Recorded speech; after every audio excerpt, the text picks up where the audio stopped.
All right. So we are talking about an isekai today. The The original anti isekai. isekai at this point, since too often they're like all flowery. Yeah, this one is a gritty one, so to say, I in the mean, right way. yeah, I guess one thing which I did like about this one is that like in a lot of isekai, like there's a pretense that the protagonist is not that strong at the start, but Hmm. not so with Here Tanya. is kind of the opposite.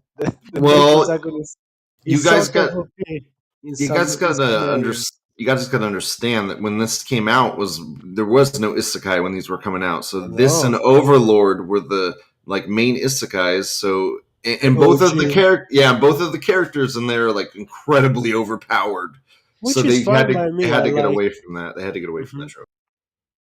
It is a trope that can be fun, honestly. So let's say the title. Just Youjo Senki or Saga of Tanya the Evil. Let's just call it Youjo Senki because the English title is too long. Um, hmm so it's 12 episodes long, and there's a movie, and soon, quote unquote, soon, there's going to be a third season. Um, And they showed the movie in theaters, which is kind of cool. In theaters in America, like a theater near me showed it hmm, for well, one day. For one day, Well, at least they showed it. do you know if it was subbed or dubbed? I believe it was Probably dubbed, I guess. subbed. No, it was subbed because it came out like right when it came out in Japan. It was like it was one of those phantom events at the thing or something. I don't know, something like that. But it was rare, and they were like mirroring the premiere in Japan. So unlike the usual isekai, it's not. I mean, it's a fantasy setting, yeah, but it's not like Sort of, yeah. yeah, it's not like your usual, I don't know, Dungeons and Dragons or whatever. hmm Uh, It is a setting that I wish it were used more often. um, What, Germany? World War II Germany? Or World World War War One One, Germany? more like World War One in general. I think Yeah, it's that's what I meant. something. yeah, It has that.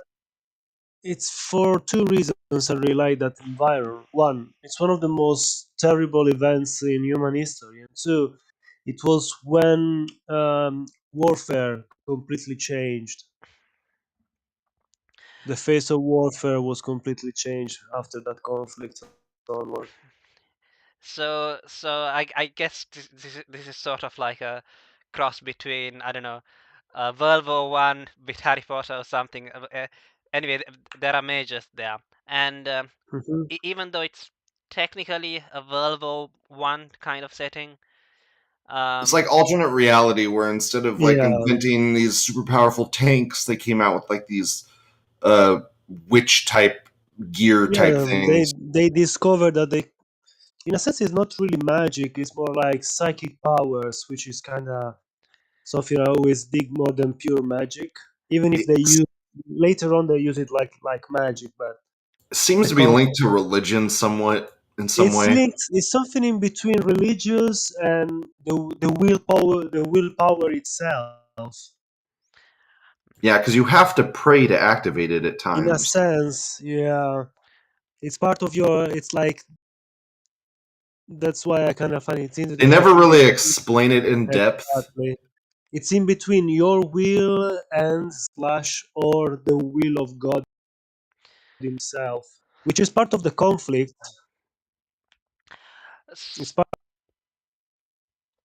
yeah. part of the conflict and sort of the attempt of mockery of religion that I think it's underlining the story of the main character. Right. So basically, the author apparently is a communist or a member of the Japanese Communist Party, or So I'm, I heard, yeah, many sources report this. and before he wrote this story, um, uh, he wrote another story which was about I think some Japanese soldier or something getting reborn um, as as an official in Yugoslavia and trying to save Yugoslavia or something. Unfortunately, I looked around. None of it has been translated, and probably never will be. Um, I wonder why. Yugoslavia. um, so like that story, this story as well, Youjo Senki originally, I believe, was a web novel. Um, though it didn't come out. Even the communists can agree that the Nazis look cooler. Oh yeah. Well, in this case, they are not really Nazis. They are more like World War One Germans, which anyway don't have a very similar uniform. But don't some of the soldiers have those Nazi hats, whatever they're called? Well, the thing is, everyone thinks that the German Empire had those spiky hats. Well, those were very few and usually were used only in parades, and only very few corps had them. Most of the army had the same kind of, well, not exact same, but very similar helmets to what you would see used by the Nazi forces, by and even their allies were issued the same helmets. So that's why they became famous as those are the Nazi helmets. Well, technically not. The German army had them even during World War One for the most part. So uh, so when I rewatched the series, I was surprised that like they don't actually reveal that it's an isekai in episode one, only in episode Yeah, two. Episode 2. Yeah, it was I think a few anime tried to do this, where the first episode just puts you in the middle of the story, and then retroactively they try to not a lot of them, but quite a few do this bait and switch that it's kind of interesting. You look at the first episode. Oh, kind of interesting alternative history. I kind of this and then it's revealed. Well, actually, it's it isekai started all this along. way. Yeah, you've been duped. No, and there was another series that I don't remember the name that did the same. It wasn't good, but it did pretty much the same. So this is not the first, but it worked well here. Another thing which I did not expect that because basically like the way that I knew this series before watching it was like, oh, it's the Nazi lolly anime or whatever. That is what it is. And uh, You say that sentence in the streets and you end up You in say that jail like for it's a bad thing. It's not. um, but I didn't expect the atheism uh, stuff from I don't know I don't know 2010 or whatever That it's actually a man. hmm oh Spoilers. oh yeah oh Yeah. yeah the It's a lowly salary man. yeah Yeah. Yeah, it's a sour salary um that gets heated under a train. Yeah, he's the And first true, and I mean this in the most heart. and I just want to say it. Continue. no, no, no. Say, go ahead, go first. I No, want to not hear. not saying it. Nope. It's the most unironic atheist I ever saw in my life. Like in a fictional media.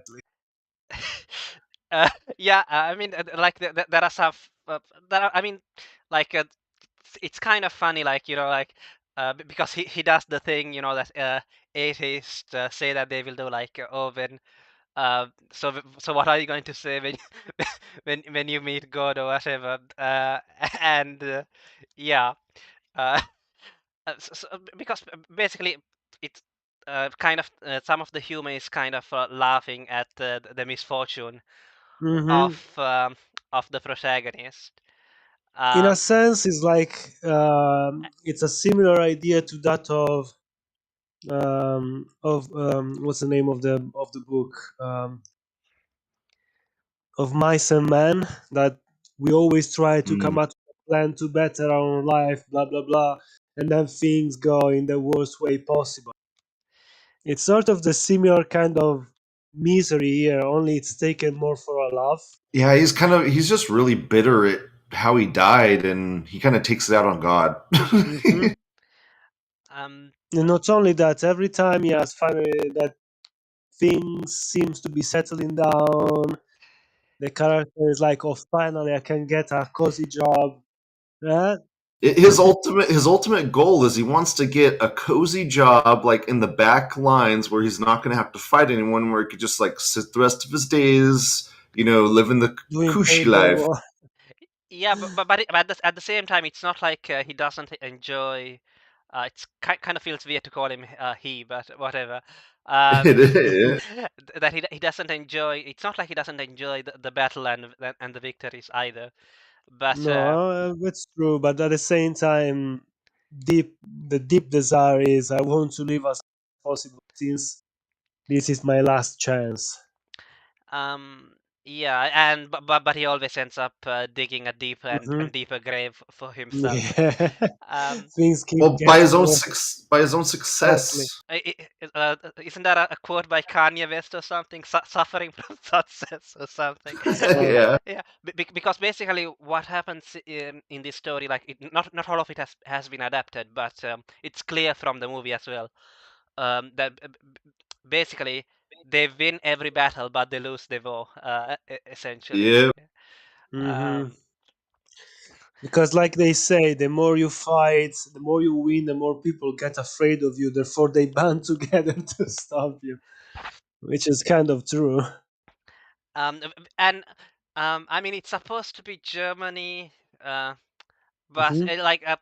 y- it could also be like same with Attack on Titan. Like some people say that like oh they all have German names or whatever, but actually it's about the Japanese in all along.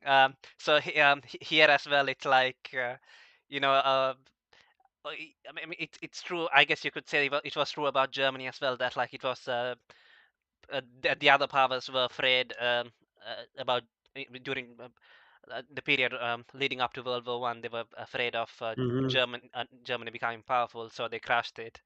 But I guess in a way maybe that's how um, the Japanese sort of see what happened to their their Oh thing yeah, as to well. their empire as As well. well. Um, So yeah. we should maybe just the story starts with a battlefield, and you immediately see two things. The main protagonist is a very skilled combatant, and the main protagonist is a little girl. And there is something weird about this main protagonist. Um, Everything that she does and she thinks is very calculated, and in a sort of way tries to think of all the possible outcomes. Even at the end of the episode, at one point, two of her soldiers pretty much go against her orders. Then she reprimand them. They speak back at her, and as a punishment, they are left in the rears in pretty much a bunker, a concrete fortress. And at the end of the episode, we find out that the fortress is being struck by artillery strikes, and the two guys died. And when the assistant of this second lieutenant, she's like already at a decent level when it comes to climbing the hierarchy, despite being only 10. When she informs her that the two guys have died, she's like, "That's what it's revealed that that was her plan all along to punish them because she knew they would be like sitting ducks." Yeah, It was my master plan all along. I mean, I get Honestly, I saw that coming. It was like too obvious, too on the nose, but it was still interesting. like I guess she was like they were asking for it. Like they said Mm-hmm. something like we give us either victory or death. And Exactly. Then she gave them the second, um, not the former, but the latter. Then the second episode is where it's revealed about the the twist. This is not a girl technically. It's this Japanese businessman that's very stern. It's very he does everything by the book. but he does so just because he wants to land a good position in like management and be able to just enjoy life. However, after he fires someone, this person decides to act on impulse and pushes him under under a train. And in that moment, time stops, and there is like an argument between what seems to be God. It's not explicitly said if it's God or if it's something that, Phoenix. that's how the businessman calls him, because I'm a rational person. I believe in God. Therefore, I got that as like a bit of his bitterness, though. Like he doesn't want to refer to him as God. Like he doesn't want to, yeah, I doesn't want to even admit that there is a I don't possibility. believe in you, kind And of even thing. when I'm talking to you, I'm not gonna say your name. Yeah, exactly. However, it's a strange take on God, because it's neither the Christian God nor uh, a truly Shinto view or Buddhist view of what uh, a supreme divine being would be. It's really weird. It combines a little bit of both. I think it's basically an isekai god which can reincarnate you into another world Hmm. essentially. And in this case, he's the villain, I guess. Yeah, and it's like in this case, it's like the soup Nazi from Seinfeld. After this reincarnation, no more reincarnation. It's your last chance. Yeah, I mean, to be fair to Tanya, I mean, like she doesn't know, but I mean, she basically says that like, how do I know that like you are God and not the devil or something else? That's why Yeah, she which calls is it. a fair point at one point. Um, but sometimes it gets pretty ridiculous, like Yeah. when she's shot up in the air in a V2 rocket, and she's talking Hmm. about teaching free market economics to God or something. Hmm. That's a. You don't like those Yeah. amazing moments? It's funny, It but was, oh yeah, Love exactly. it. I think it was done on purpose, like to be like Love it. this Love it. completely deranged person saying these absurd things to a being that technically is It's omniscient. so over the top. Yeah, which I think it's supposed to come off like, oh, look at this loser trying to do everything in this very pragmatical and rational and materialistic way, and then there is this entity that keeps interfering. yeah, It's weird because if the author is a communist, technically it should be anti-religious as well. So it's just weird. I think he probably is anti-religious, but he's more like or at least I don't know. We don't. The author is a mystery. And If he's anti-religious, he's anti-Nazi too, and he has. It's like a freaking. Yeah, It's worshiping them. yeah. Pretty much, he wrote a story in which the empire is despite everything can be seen in a sympathetic light, and God is not the bad guy I mean, I don't think they outright. portray. I mean, you see Stalin in the movie, I believe, or in Yeah, one of the yeah. episodes or something, but it's not. No, He's no, not it's in the portrayed in a movie. good light. yeah, No, far from it.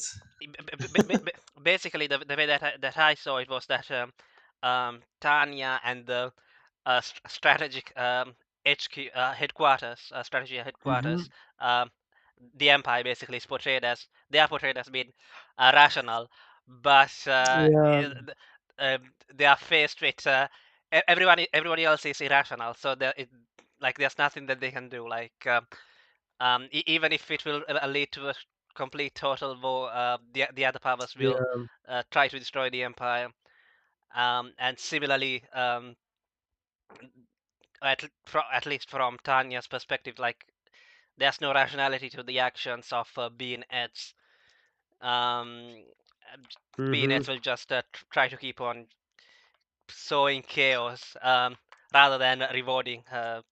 It it Yeah. never really it never really seemed to me like Being X though was sowing chaos because it always seemed like No. Tanya would just get super cocky and then Being X would kind of like Yeah. knock him down a peg, Exactly. Twist knock feet down a just peg, to show that like you may. acknowledge that I'm Yeah. God, damn it. You think you're smarter than me, but I control the celestial spheres and pretty much everything under the sun. In a sense, Yeah, it's that's Mary Sue. You get that with mhm. Mary Sue. So God in this show reminds me a little bit of the archetype of the false god that wants just to be worshipped, and it's willing to do everything, even cause um, strife, and then come at the last minute to rescue someone just to be praised. But it's not done in a way that makes him look bad. I don't know, man. I feel like this is a God really in the sense of I have this omnipotent power. I'm Hmm. going to kind of put you as a piece on this board and see what happens, kind of Hmm. thing. That's what it feels like. It doesn't feel like God No, is no. completely, manipulating the situation. It's like, ooh, I think I'll take this piece and add it to the board now and see how you react, Tanya, or something like that. I don't know, something like that. I Yeah, a think little bit. yeah, it's a bit like oh you don't believe in me now, but you will believe in me because Yeah, yeah I'll that force you to. yeah Which um again should come out as a mockery of God, but it's done in a way that kind of makes sense.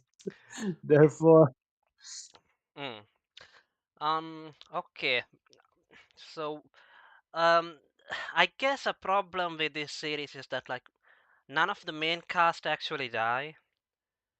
yeah, I noticed Yes, there is a lot of plot armor. Towards one of the final episodes, um, there is a character that sort of comes back and shoots down with a surprise attack one of the mages that. So there are these units of pretty much psychic soldiers who can wield incredible power and they can fly. I like that every country has a different style or how they use these powers and how they fly with their devices. And one of the characters is shot in the back, and you can see him bleeding and crashing into the sea from a decent altitude. And same with another couple of them later on. And then I at the hate that cliche. I hate that yeah, at cliche. the end of the battle, it's like, lol, no, they are fine. Everyone's like, come That on, at least trope, have the balls to kill someone. I'm not saying worst you need trope, to go. worst trope. Also You don't need to full Shakespeare and massacre your whole cast. also another thing that bothered me is that like there was nothing and like even if one of the characters had died, it wouldn't have really mattered to the protagonist. Like there was nothing for the protagonist to lose essentially. Yep, Yeah, yep. Uh, He didn't even really like him all it's that the much, side really. characters that maybe she met once. The only one that you felt something for was the Sue guy that got like wounded, then stabbed pretty much to death, and the third time committed seppuku by exploding. oh, And that was the um, are you talking about Merisu's father? Um, yeah, I think his name is Adam. That was awesome, dude. That Yeah, scene was no, awesome. exactly. That was the fact that he was using a trench gun in the air too was kind of fun. yeah, Yeah, so, cool. yeah, basically the reason why Tanya can be like totally rational is because like she doesn't really care about anybody else. Uh, in particular, like Well, she sort of cares for her man, but to the degree that it would be my responsibility. I'll have to answer to HQ if too many died. Even if slowly she sort of bonds with them, you can see that more and more she grows to like them and to care for them. I think, Especially in the movie, you see that. Yeah, I think they like them, but I think they're Yeah, all just kind of. It's like Vietnam or whatever. It's like they're the dogs of war. yeah, They're yeah. all know they're gonna die at some point or whatever. Hmm. It's like which of us is gonna die first? Kind of like let's go crazy and like dogs into war. Hmm. I don't know. I didn't feel like they were going there thinking that they were going to die or something. Well, you can feel it a little bit how they are referred to as. I think a few times they use that term, like. Well, Uh, I was talking more about very last episode, episode 12, where she's yeah, giving the speech. towards the end, you see them. At the beginning, they are more afraid, but the more the war goes on, the more they start to realize how this situation is sort of going to be a never-ending stream of battles. They come to sort of embrace the idea that yeah, this is how we live, this is how we die. Mm. I think the story did a good job of balancing, like showing both like the commanders, the generals, or whatever the people directing the war, and the actual soldiers. Yes, Because I feel like some stories, for example, the original Gundam, like we don't really get to see the people directing the war that much. We only get to see mhm. like just one ship and what's going on that ship, and sometimes it can be a bit confusing about what the hell is going on. I didn't feel like that at all here. Um, Yeah, this show it was very clear why certain decisions and certain scenarios played this or that way. So yeah, and you saw also showed it was kind of interesting.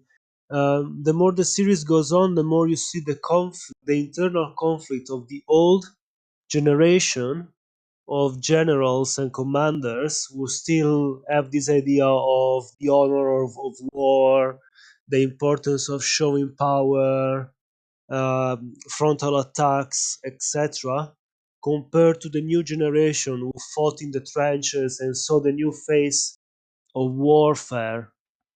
And I think that culminates in that scene where the general like strikes the mirror saying, this is how you fight a battle, you show power. And then she's like, yeah, but you are bleeding, you've got a bloody fist, and everyone will see that your fist now achieve nothing and it's just blooded. Like she's teaching him a lesson on how strategy has changed, how warfare. And now seems like I'm quoting Fallout. War never changes, but in this case, it One has never changes. changed. The ugliness of war hasn't changed, but the strategies of it have, and that's something that the people in HQ still haven't fully understood. hmm. Um, I mean, some of the strategies, like the big one, which they did to defeat the Republic. I was like, okay, sure. Uh, Which uh, one? The explosive trenches. yeah, the explosive trenches and That sent. one I kind of liked it because it reminds me of episode in Italian history where a guy Pietro Mica blew up a fortress that was invaded by the Austrians and that repelled them. Pretty much he put charges, there were charges prepared just in case. The Austrians, however, killed most of the guards without raising an alarm. This guy noticed and he blew up the fortress and himself to prevent the Austrians from taking it over. It's something that to me works because there is sort of a echo to my country's history. It was a little bit Oh, absurd. I admit. How fast were they digging and preparing everything? yeah. You had more people. Tell me the truth. Um, It wasn't just humans who were working down there because they yeah, would have needed an incredible manpower to pull out a stunt like this. It was cool. I'll give it that. Blowing up Alpha Front, it's cool. This And show again, has a lot of set pieces. There's like set well, pieces. think about it. In World War One, we Italians blew up the top of a mountain to stop the Austrians again. So there is a mountain that's missing the top because we put so much dynamite in it that we blew it up. And Damn. I'm not joking. we, we destroyed the top of a mountain to make it crash onto our enemy. So Gotta do what you gotta do. exactly. So it's not completely impossible. It's just logistically it would be very difficult. And here they like it's a child's play. Just put dig some underground trenches, fill them with explosive. Uh, it took months to bomb the top of a mountain. I cannot imagine kilometers and kilometers of a front line, how long it will take, and without the enemy noticing. Yeah. And I understand that the first phase was to delay their advance, just pretending that they were retreating. So maybe they took some time. No, I definitely Uh, think I questioned the logic of the logistics of that. yeah, it's like it didn't feel like there was a time lapse that made sense. It seemed like something that happened in days, where probably would have taken months. Um, so the manga and the novel supposedly like go into a lot more detail about the weapons and strategies and stuff to the point where like it's boring. So I've heard. No, I understand when you make a show, the medium is different, and you need to give some thrills. You need to trim. In a comic book or a book, you can fill an entire chapter just describing the morning routine of a character. And Uh, originally this was like a web novel, so that means like no editors or anything. Like you can just write however long, however much you want, or yeah, whatever, essentially. so of course there are some limitations and changes that must take place when you adapt it into a TV show, no matter if it's anime or if it was a live action, etc. So it's a silly question, but like so the anime is called. I don't know what the Japanese title actually means, but the English title is literally Tanya the Evil. So, uh, Hmm. do you guys think Tanya is evil? uh, Yeah. yeah. Yeah. Hmm. Yeah. It is quite clear that she's this person is egoistic. Like needs if he slash she is not the top dog, no one else. If she cannot be in the top position, no one else has the right to get there. So she's going to make sure that no one can be on top of her, I not mean, even God. to be fair, like to me, it seemed like she was very happy to follow orders. Um, Yeah, but just because um, she wants to make sure to reach the same position, and the best way to do that is show that you, in a sense, agree with your superiors. That's hmm. why even at the beginning, I think she only agrees with him because she has to. no, exactly, but in a sense, she's like sort of happy that she can do so because she know that she can climb faster if she proves herself to be someone who does everything by the book. Because she's going to impress her superiors. Her superiors are going to She be doesn't. I mean, she doesn't really do stuff by the book though. Like she does stuff not by the book, later on. No, later opposite of on book. she starts to. Um, it's interesting because, in a sense, the mask slips. Before she was only interested in herself, and then she starts to really feel for the empire. Hmm. For and that's when she starts to go Well, against I think it's more she's the- invested so much time into this. exactly. But You that's the know, thing. it's It's like I like don't want him to lose now. it's literally like fake it till you make it. Only in this case, it worked Yeah. against her original plan. I mean, Later on, she kinda find a way to try and get to her own original objective, cozy position. But as soon as she does that, it's at the end of the first movie. now she's not just in charge of a small company of mages. Now she has also infantry division, an artillery division, and a tank division under her command. So Yeah, even more yeah, responsibilities. but it's kind of implied that she doesn't want that responsibility. She just wants Hmm. to like yeah, basically be Exactly. rich. Because as Yeah. soon as she reverted to her original desire to just a cozy real position A job victim of to her own take. success, you know. Yeah, exactly. Once she tries to use her own success to her own selfish advantage, that's when it comes around and bites her in the ass. Whenever she's using her own power, expertise, etc., to further a more selfless objective and for the greater good of the empire, so to say, usually things go better for her. Mm. As soon as there is too much selfish desire, it's when, in this case, it's probably again this version of God being X changing slightly the tune so that it doesn't completely subvert, but it's enough to twist things and make the situation go the opposite way for her. Because even at the end of the movie, you can see that the general is like, "You knew about this, isn't it?" It's like, "No, I just did the most logical thing. She she's competent. She created this new unit, and who better to test it out than a person with such abilities, with such knowledge, despite her age?" Yeah, yeah. I mean, yeah. Um, I don't think It's there's any. like a sour twist of fate. I don't think that there's any point where like she acts selflessly. Uh, though.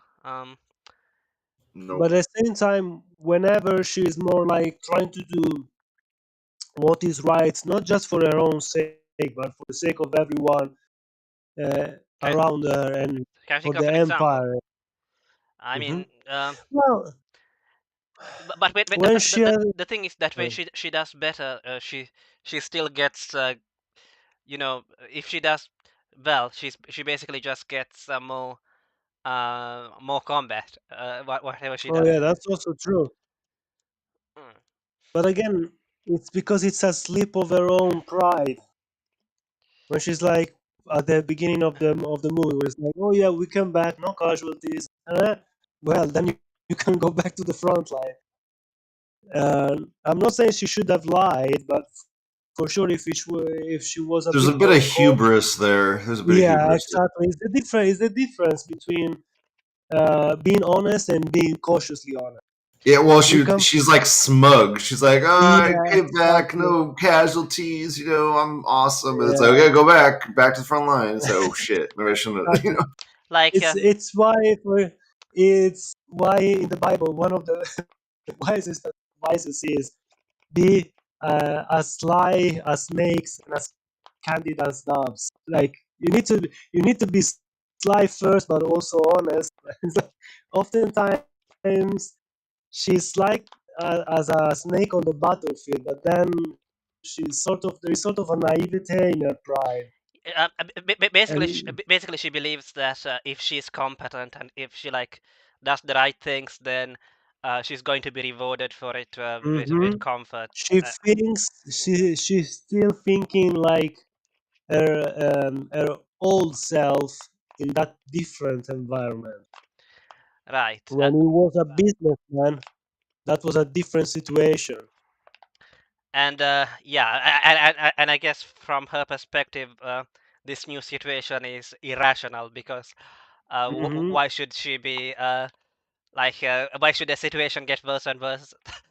The better she yeah, does, essentially. Yep. yeah, yeah, yeah. Um, And yet she's the first. She's one of the first to realize the issue. She's always forgetting at the wrong times. Like people indeed act on emotions, and whenever she does that, when her smugness, which is a form of emotion, takes over, it always backfires spectacularly on her. yeah, she doesn't know when to be incompetent on Yep, purpose, essentially. exactly. Like, Or at least to be cautiously competent. Um, or maybe it's like she underestimates how good she. I don't think that it's that, no. Um. Anyway, what else? What other character? I mean, I guess other than Tanya, we don't really know much about. Okay. Being a Mary Sue. Mary Sue. I mean, Yeah, she's probably literally it's called Mary Sue. Yep, I yeah. love that. I love that. I love that. It was a little bit on the nose, but it was I kind of love. It's so on the nose. It's past target, bro. it's like his on the nose makes at It's 360. so on the nose. I'm like, why has this not been done before? I. Yeah, it was kind of funny. Hmm. When I heard the name of it. Okay, so Adam Sue and the daughter is called Mary Sue. Oh no, come on. He hit me like a rock. She kind of is a Mary Sue. I don't know. She's the real good guy of the story, but she loses. Yeah, that's yeah, exactly. Mm, I, It was kind of funny when I was like, oh come on, her name is literally Mary Sue. yeah, I guess what they were trying to do is like towards the end, I guess it's like create like a team or a battalion or whatever, um, which is opposed to the one of the main character. Hmm. It's a And it's like a group of a bunch of different countries coming together to working together in Which made unity. me feel, and they are even led by that resemble uh, solid snakes. I was like, these are literally soldiers without frontiers, just like the diamond dogs. I was like, is is this just a coincidence, or is this like, are they making fun of Metal Gear Solid a little bit with this reference? I think that they were a bit lazy when it comes to the names of the countries, like literally the empire. Uh, Hmm. uh, The Empire. The You don't like the Republic. Empire, bro? You don't like the Empire? the What was the Federation. name of the Ansan Federation? The Dacia, Federation. The the Empire, the Federation, The Ansan Alliance. the Uh, Alliance. what was You're the right. name of Uh, It's what was the incredibly name of abstract. Sorry. what was the name of the United Kingdom? It was like Uh, it was kingdom in there, but uh, it was so vague I completely forgot it, yeah, despite exactly. them quite a few times. Something And like then they yeah. Go on. I don't remember. I think it's And then there is Ki- the and then, sorry, go first. something like Alliance Kingdom or something. Allied Kingdom. Allied Kingdom. Yeah, Allied Yeah, like Kingdom. kingdom. there you There go. it is. And then there is a unified states, not the United There's States. It's the Ligonia or something. Russian Union, mhm. Dacia. Yes, It's Dacia, about which is yeah, some other stuff. Czechoslovakia, pretty much, Romania. The only one that they don't name is Switzerland, that you can see on the map, and the Kingdom of Italy, that it's Kingdom of, but I couldn't read the rest. I just wonder. Hmm. Okay. Yeah, I think the biggest problem with this series is that like most of the side characters are boring. Uh, it's all They are Tanya, not Tanya. boring, Definitely. honestly. They're okay. The problem is you know nothing about them, so it's difficult to care for them. Yeah, they're kind of just Yep. grunts. They're just soldiers that are, Which and I is mean, which no is one dies. yeah, that's the only problem. I'm fine with them being not that well developed, because it would be anyway shocking if they were to die, because you always see them fighting together. You can see that they banter, that they grew up to be a unit. So that's why I was like, don't even remember the name of the guy. It's the blonde. It has a very German sounding name, but I don't remember all very German sounding name. When uh, when the Sioux guy fires at him from the sky with a trench gun and opens his back like he's doing lung surgery, and it plummets into the sea. I was like, oh gosh, he dead. That was good because it was good drama. It was like Yeah, it was all of the sudden is the best way to kill someone is when it's expected. That's why, for example, I respect a lot the storytelling in a game like Halo Reach, because some of the characters don't get a glorified death; they just die. In a worse scenario, that would be true. No matter who you are, a stray bullet can hit you, and that's the end for you. Or someone that's the death of Manfred von Richthofen, the Red Baron. He was going after another pilot, and a rookie pilot was flying just above. He saw these two planes dogfighting. He recognized that one was a German plane. He shot at it, and he hit Manfred von Richthofen and made him plummet from the skies, and he died. I mean, You know, in the story, like I think it's Tanya or somebody else says something like, "Oh, even if you are an officer who rose through the ranks, hmm yeah, you will die." And they show, exactly. and they show an officer. Um, Yeah, it's in the movie. It's the guy who they went to that city to. yeah, but They were supposed to let them fall, but they were like, "Yeah, it's in our interest to do both. We but can save this." exactly. But the problem is that we don't see that guy for enough time for us to Exactly, care. that for us to care enough. They try to humanize, like you can see this is a good soldier, is a person who cares for his man. Like not enough screen time to be like, "Oh no, they killed him." It was like, "I'm sorry he died, but that's it."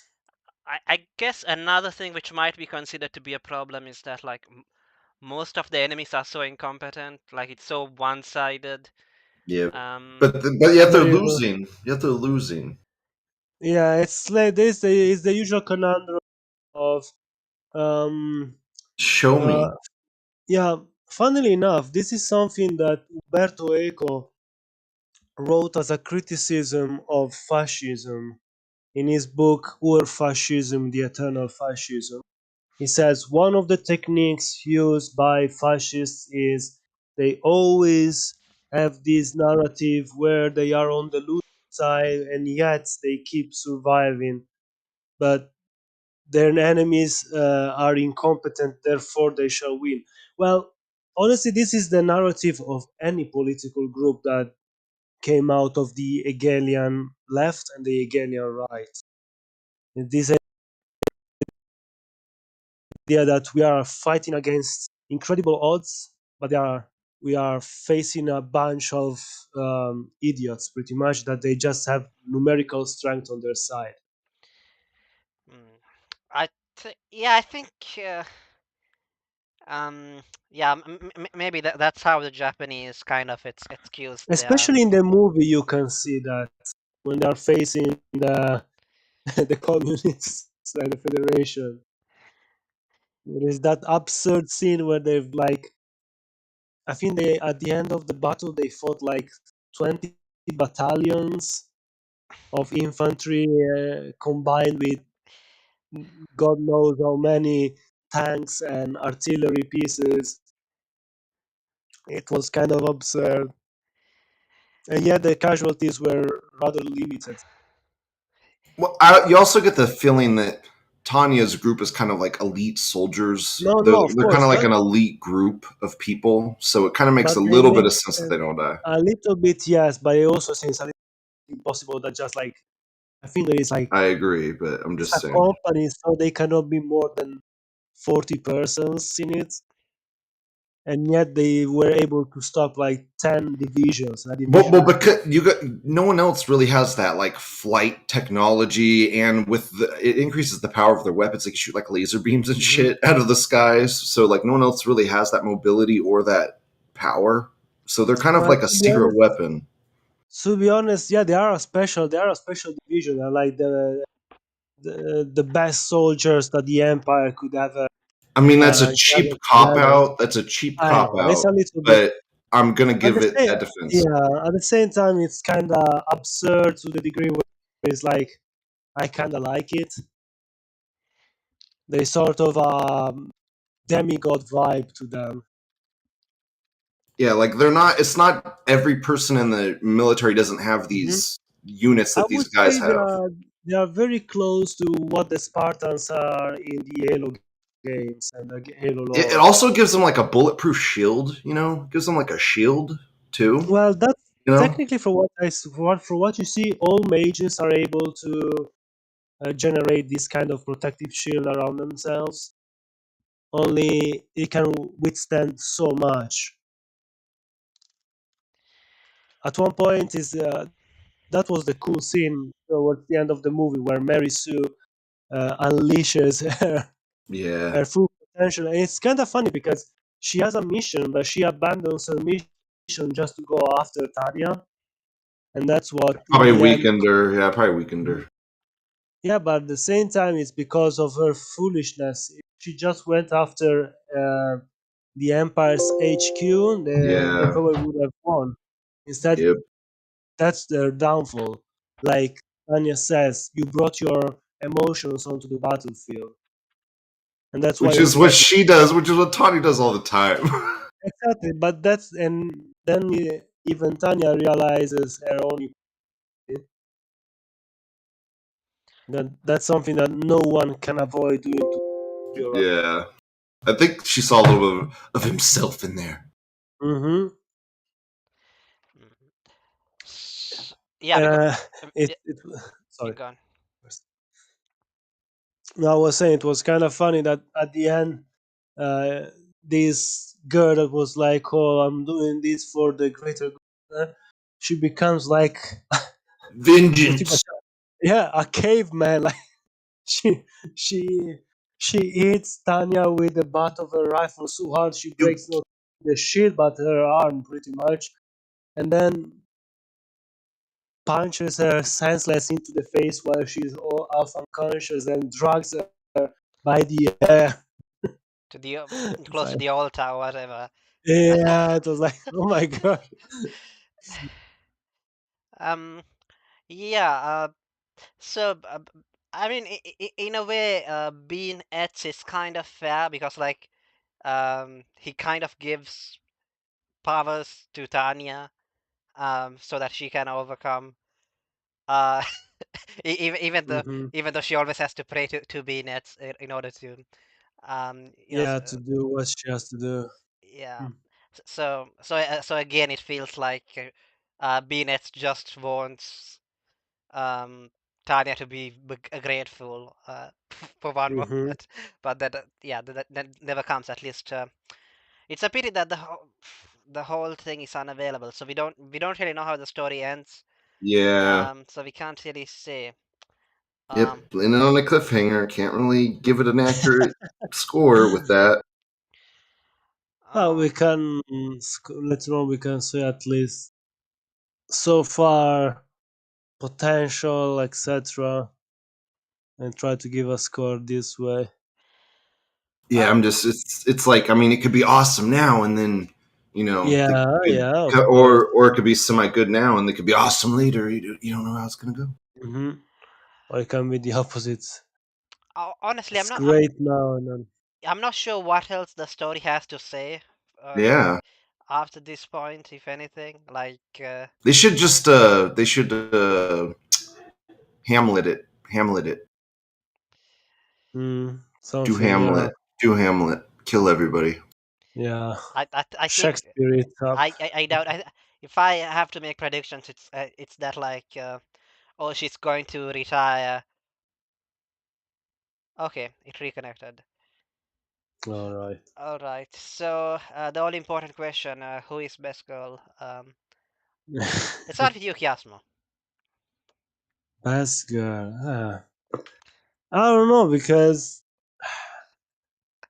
the interesting thing is I noticed that there wasn't that much fan service, at least in the show itself. The only weird, like the only moment there is a shot that focuses on the characters' bodies are two that I can recall. One is in the movie when the creepy um, Gorbachev wannabe guy is like salivating on I must have this lonely. exactly that one, and is also salivating over Mary Sue. And the only strange, like, kinda, I know this is gonna sound weird. The only kind of like shot focusing on on someone's curves is when the guys are at the beach in their in their swimming trunks, and there's like a shot that is like that pan on their asses. I'm like, what's going on here? Yeah. Yeah, it was kind of gay. Um, Yeah, like, what is this Top Gun stuff doing in here all the time? Manly. Exactly, it's just missing highway into the danger zone. The perfect rip off from the beach scene from Top with them playing beach volley. yeah, yeah. You're going around the question. Who's your best girl? Hmm. I cannot say her surname. It's the Uh, assistant. It has like a Slavic sounding surname. It's explained a little bit in the movie that she is someone who ran away from the. the red-haired Yeah. girl, No, it's or just blonde hair, or brown, or whatever the she has fuck she brown is. hair. Yeah. Victoria Ivanova Yeah. Serebriakov or whatever. Sevriakov. Wow. Great. Because She's she's like cute. at the fair, her family defected from the Confederation is clear. Um, okay.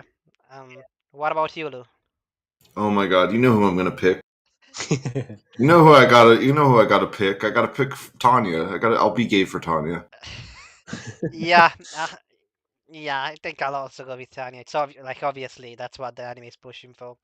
And as for fan service, if you watch the after the credits scenes, I guess that's one where like they literally her up as a in kind of Yep. Yep. Lolita Yep. Yep. Yep. fashion. Yep. Yep. Yep. Goth Lolita.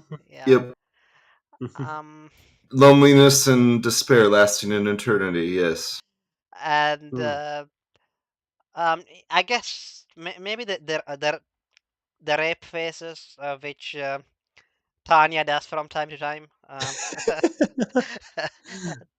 So uh, good. those may count as fan service. I don't know. Yeah, I maybe. I think half of the interest to the show came from those scenes. Those creepy faces that La- she pulls out once, um, Dad, the duck. The duck. um, yeah, and duck lips. and of course, you can't forget the last scene where like she starts like saying a prayer to God, but then it's like, Love it. Ah, yeah, last episode. yeah. So she says That's my some, favorite. yeah. She And then says, she goes r/atheism. yeah. We imperial soldiers must even go to hell or to purgatory or whatever and conquer it or replace Hmm. God or something. Um, okay.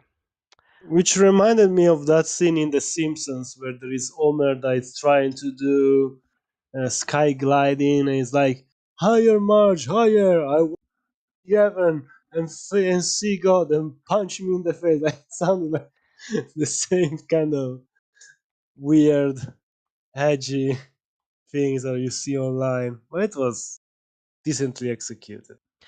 The lyrics to the ending, especially if you listen or read the lyrics to the full ending, loss or whatever it's called. Um, so in that there's also like a speech by Tanya, which is kind of funny because in that speech she's saying like basically the opposite of what she usually says about reason or whatever. Something like something edgy like or the laws that people live the law living under the law is irrational. You have to be Hmm. animalistic, blah blah blah, which is basically the opposite of what she says in the show, which is funny. It Yeah. sounds cool. which I guess because I guess when she's battling, she's Yeah, also basically exactly. No, yeah, to me it animalistic. makes sense because it's like it's on the battlefield. It's completely different from how you are pretty much when you are in the rears. It's like it's a little bit like the song from Metal Gear Solid Rising, Rules of Nature. No? It's like the battlefield's like being in the jungle. It's just the will to survive. I mean, So you cannot be just rational. You need doesn't to the act on instinct. yeah doesn't the opening have a line which says jungle, or is it just jingo? I can't remember now. Um, yeah, I mean it's pretty edgy. Like the lyrics go like we should build a pile of corpses that shall reach the heavens or something. Hmm. Um, yeah. Um. Okay. Uh. Okay. Other than Tanya, any other characters which interested you? Mary Sue was the only one that I liked. Yeah, it was kind of interesting. I guess the guys in high command were kind of Yeah, the guy with the glasses. Do people canon him with Tanya? oh They, Oh my uh, god, they, no. they ship that relationship. oh Lord. No, Uh. please. Yeah, yes, oh Lord, Please, yes. no. I'll find a Good, picture. I'll find a picture. good grief. No, thank you. I'm fine. I can I live will with find it. um. God. You're talking about Rerugen, right? Yeah, the one with the glasses, who looks kind of Asian, Mm-hmm. honestly. Yeah, he looks kind of Asian a little bit for some reason, maybe because of his hairstyle. Um, yeah, I guess their quote unquote relationship does kind of warm up as the story goes along, a little bit. Um, he- um, at- even though he still calls a monster in the form of a little girl or something. Mm-hmm. Um, yeah, but other than that, they're pretty much interchangeable, and the same goes for the grants. It's kind of funny that both the commanders and the grants they're all kind of interchangeable, kind of the same Mm-hmm. character essentially. Like there's, for example, like there's no big conflict of interest between the people in high command. Um, um, as for the high command of all the other groups, they are all idiots. Um, No, they are not idiots. I don't think they are idiots. They are stuck in a different mentality. That's the thing. That's what I like because you can see that there is competence, only it's misplaced. They are still thinking of warfare as it was fought before this war, where you had to show your power. When now the war is more about strategies and try to advance technology and these kind of things. hmm. So, I'm not saying they don't make stupid decisions, but their stupid decisions come from a place like it makes sense. They make bad decisions because they are thinking warfare in a different way to how it's actually happening. mm, did you guys expect? I kind of felt like the communists and the Sneed against them, including that scene, the silly scenes where like they reenact, when I think it's over the Reichstag building, right? Okay, where they storm because Tanya knows they're not going to have any anti-air defenses in that area, so Yeah, they yeah, Mhm. yeah, storm the Capitol and they sing the songs. Yeah, yeah. I thought the first time I watched it, it was Yeah, pretty silly, but the second yeah, time, it's kind of yeah. it's cheesy. It's yeah. like Yeah, it's Tanya knew that that area was going to be have no anti-air defenses, so it was, I feel like that's one piece of knowledge he brought from the future. He was like, "Yes, I got one that I can use yep. for sure," and then he used it, Uh, and they took advantage of it with the propaganda. But yeah, it was a mhm. little cheese. Yeah, and I don't know. just came out of nowhere. Um, No, I Yeah, think it was honestly it was fitting in a cheesy way. It was fitting. so, how would you rate? I don't think there's any point after in rating the movie separately from the series. Or do you guys think there is? No, no, no, not really. It's a natural extension. The only thing that I wish they spent a bit more time uh, in the southern continent, because it was rather anticlimactic to see the Republic resistance. They were like, oh, they are assembling forces, they are gathering men over there, and 10 minutes and that battle, like that scenario is over. yeah.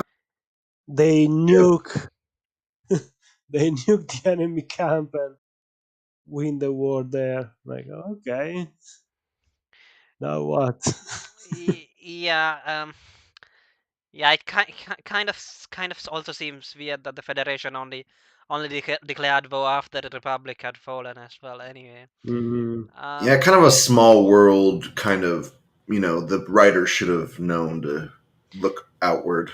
But as Chiasmo says, I mean, at the end of the series, like it was like a big deal that they had uh, it was a big deal that they had let go of the Republican army, and Yeah, Navy or whatever. exactly. In the 12 episode was like one of the plot points was her trying to rush and accept them to avoid them getting to their colonies in the other continent, in the southern continent, and then it's like this cliffhanger with, oh, the general survived and he's going to reorganize his forces over there. Now what?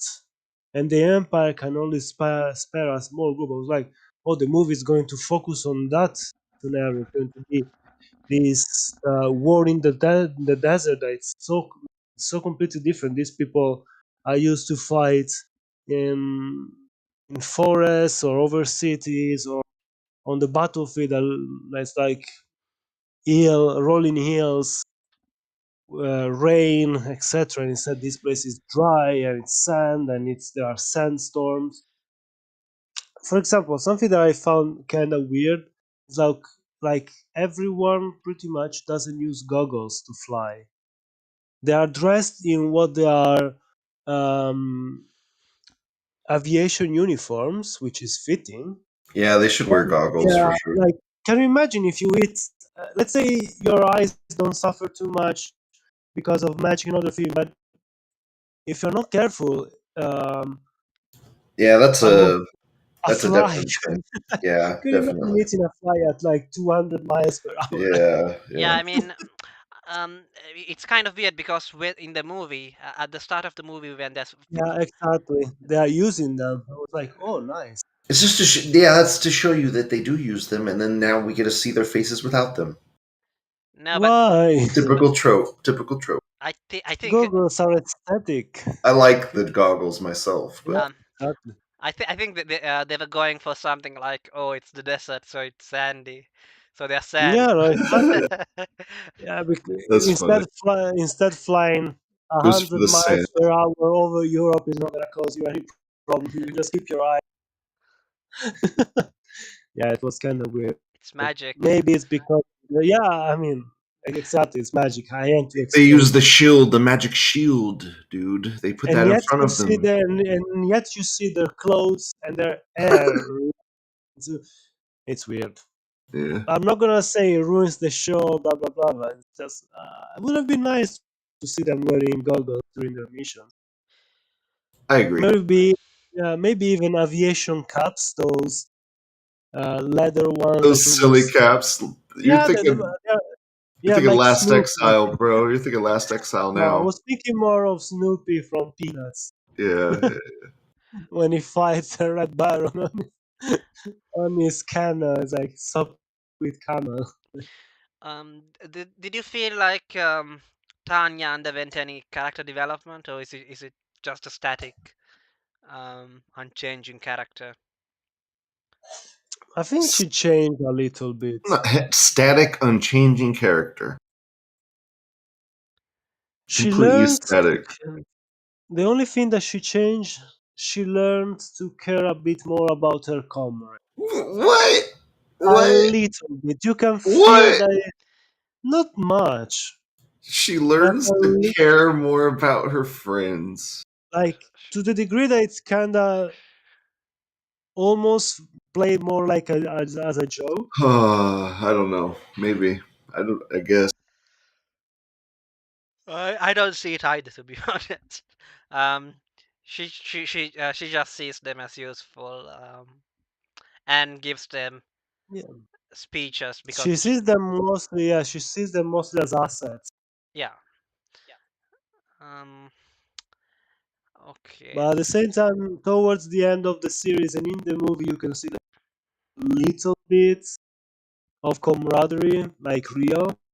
Again, it's the fake it till you make it kind of deal. Maybe it No, wasn't I really mean maybe. something. Well, maybe there's real camaraderie there, but I just it's like they're getting drunk in the bar, and it's their commander, and they're gonna get a little Mhm. close. Hmm. For Um, me, it was a little bit of character.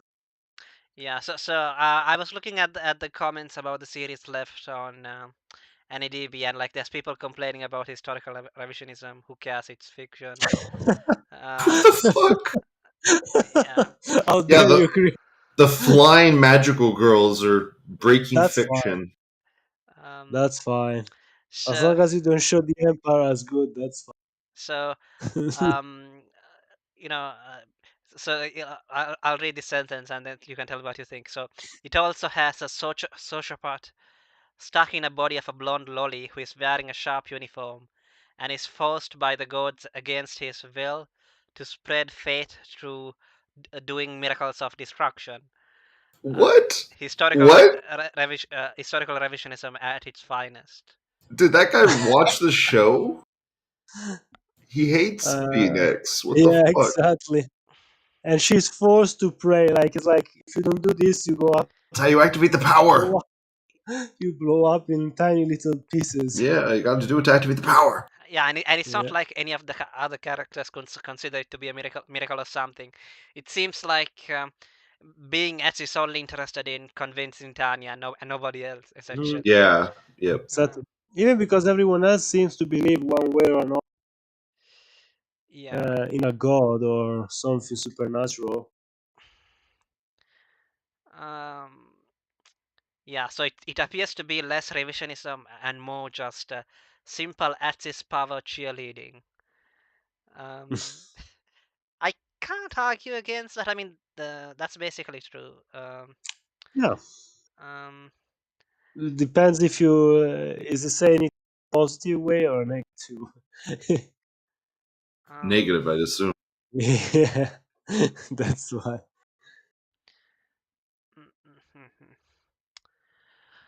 okay, so out of 10, what would you rate it, Lou? 10 out of 10. 10 out of 10. Seriously? No, not, seriously, it is 9 out of 10. No way. Um, okay, I'll give Lou score it 7 out of 10. Okay, Uh, there you go.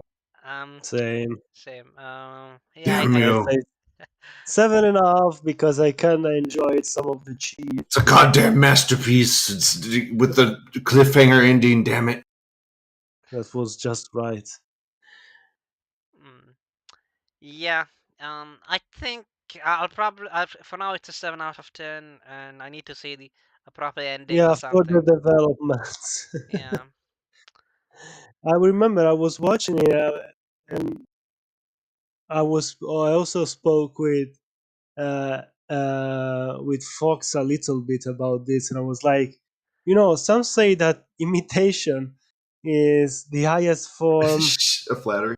the highest form of flattery, but it seems that it's highly probable that mockery is mistaken for both the former and the latter. That's what came to mind when I was You, watching. It's like you try to mock it, You try to make fun of a position you are probably opposed to if the author is a communist for real. And yet he came out as sort of like trying to imitate and to flatter and like a form of flattery toward an imperialistic central European power rather than attacking them. Yeah, they try to make there is the musical sting when they show the Empire a little bit like how in Star Wars the Imperial March plays, and yet it works in the Empire's favor. Like they make them seem more badass. Like yeah, they they might be not the best, but they are cool and they are doing their best to win a war. So against all odds, they are trying to do that. They are badass at the very least. Yeah, I remember. I think at some point Tanya says something like metaphysics is for losers or something, and like pe- people who get things done only care about practical stuff or whatever. Yeah, Um, so I guess if I had to describe her quote unquote ideology or whatever, like it seems to be like meritocracy or something like that. yeah, yeah. Yeah. She says at one point that she admires the Empire because it's a meritocracy. Mhm. Um. Yeah. Again, the magic, like I don't know, like we have no idea about why they and when they ran out of power or anything of the Yeah, sort. that's the only thing. That was the only thing. At one point, it seemed like they can go for just a few. They can go for just few hours, maybe like alpha day, and then they need to rest. But then, now, don't get me wrong. In extreme situations, everyone can do incredible things. And maybe who knows? Maybe they even got combat drugs, but they don't talk about I it because I think they show that with Mary Sue's dad. You know, like even he could almost kill Tanya. hmm. Mm. So maybe there are combat drugs in this universe. Only they control them vision. I think I remember one character in the battalion asking from another for a stimulant while they were fighting. Yeah, Hmm. Um, That's the only. But they don't show. They we don't know if they are taking like capsules of any type to keep going, and if there are drugs that can recharge in a sense or push your magical limits. So it's a bit vague, but I can sort of forgive it. mm. It's not something that ruined the immersion. It would have been interesting. I'm not denying it would have been interesting maybe to show a situation where someone overdosed and that's why they exploded or something like this. Yeah, yeah. So do you guys know the name of the studio? It's a bit funny, not really. Uh, No, hmm. not really. it's called Studio Nut. Studio. Ah, yeah, yeah, true. The name appears in front Not of the movie. Not. Yeah, but it's not. like like a bolt, the bolt part rather than the fruit or the other activity. Did we talk about the animation after we started recording? I don't think so. The animation looks fine except when it's 3D and there's too much 3D. Um, It's Yeah, really that's the only. pretty bad. Yeah. Also, it might bother some people that like because it's an adaptation from novel and this happens a lot. There's a lot of just standing around and talking. Though it didn't really bother Yeah. me. Yeah. Yeah. It didn't bother No, I me that much. didn't. Yeah, exactly. It was they were trying to use a few cinematic techniques by moving the camera around and showing different points of view from either the characters or how the camera, let's say, was framing. the talks. So it was good. Um, yeah. Um, so yeah. I mean, what else is there to say? I think that pretty much covers it. Anything else you guys want to talk about? The music got a bit repetitive. I thought, um, like, um, Yeah, nothing special. yeah, nothing No, special. it was okay. It was fitting, but 6.5, 7 out of 10. 7 out of 10. Hey, data is here. All right. Oh, Hey there. hi. We are recording, and we were talking about Tanya. If you have seen that. Yeah, I have. Um, Any thoughts? yeah. I, I haven't watched it for quite a while, so not at the forefront at the moment. But I'll think of something. Um, I mean, if you were to give it a score out of 10, how much would you give it? Data. Like a 6 or a 7, depending. Ay, ay, ay, ay, Lou. Accurate. So that's whatever. That's fine.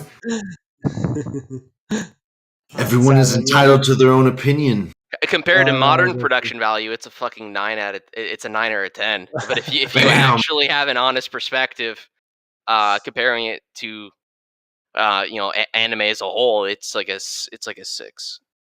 Yeah, we were more or less around the same. We said like Yep. 7, seven and a I did half. higher because I said high. I said high. I made him go higher. No.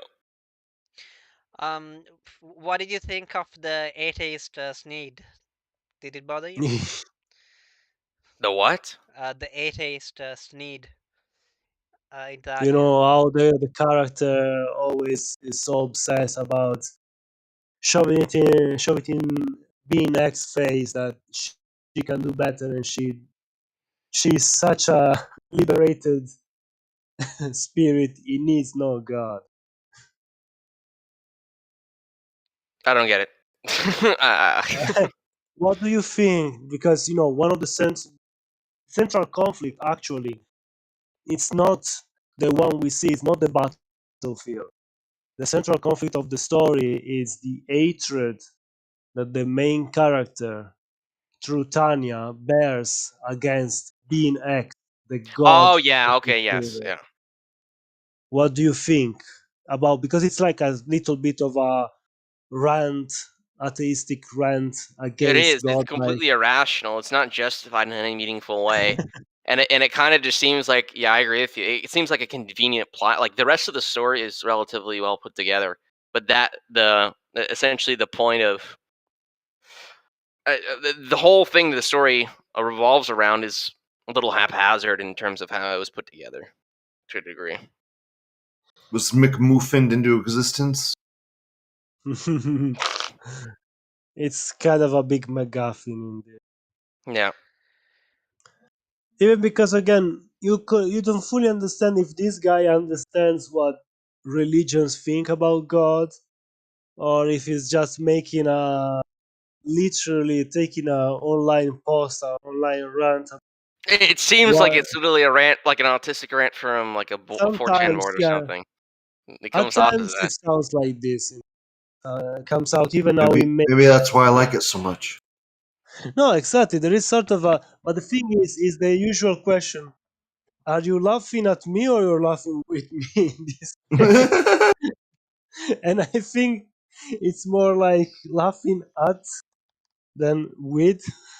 Mm. But I get what you're saying. Yeah.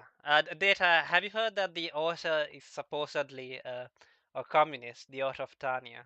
Is it any surprise? I mean, his name is Carlo, which is like Karl Marx. So. Yeah, I'm not surprised. I thought it was like fascist or reactionary based off of the architecture shown and like The funny style. thing is this: I was saying earlier that uh, imitation is the highest of flattery. But Yeah, sounds probably that mockery is mistaken for both the former and the latter. It comes across like it's almost praising these things, and it's using the main character to prove how foolish and atheistic and anti-reactionary point of view is. Yeah. Yeah, I guess in a way Tanya is shown to be wrong. Yeah, exactly. That's the weird thing. Anyhow, I think we have basically discussed most of it. I know we are going over the same things. So how long have we been talking? We have been talking for an hour and 25 minutes. We have It's just that it would be the thing is it would be a shame to spoil a Fahrenheit. It would be a shame to spoil most of the story because it's unlike the like The other story? anime. What Yeah, there story? is exactly there is very little. It's mostly about it's most about the clashes of armies and the I was clashes just of having fun watching a little girl shoot a bunch of stuff. yeah, yeah, exactly. And then it's interesting to see the clashes between the old way of thinking warfare and the new way of thinking warfare, and how strategy is discussed, etc. That was kind of neat, but unless you describe what the characters talk about, and that would be rather boring, because just us rehearsing pretty much the story and give our rendition of every single dialogue. so It's yeah. it's heavy on narration, but the story is very simple. I will put it this way. So since we finally have Fahrenheit, what did you think of Tanya? Any thoughts?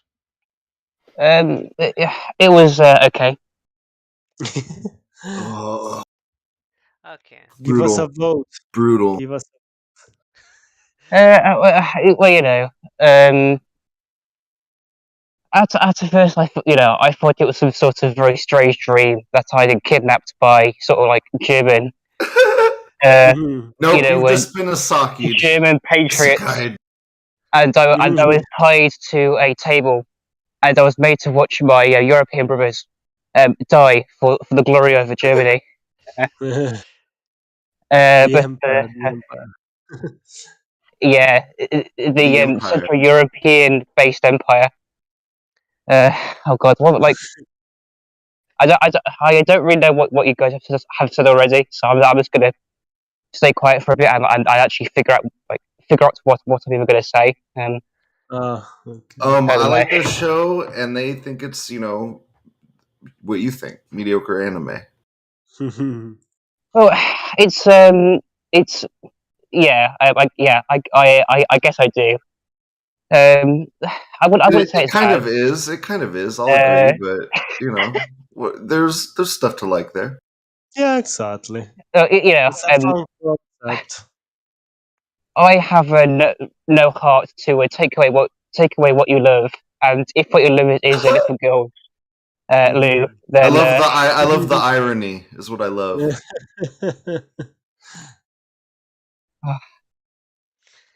The irony. Oh yeah. The It irony is of abundant in such things. okay. I mean, it's a we haven't oh, really. Yeah, go on. actually, has everyone here noticed that oh God, what's her name? Yes, Tanya. She's basically the Aryan ideal, right? Yeah, So yeah. so At one point I'm they going to point it out. yes, exactly. So I'm going to suggest that Tanya is asserting her superior Aryan blood, and it is expressed through her magical powers, her magical Aryan abilities. The magical area.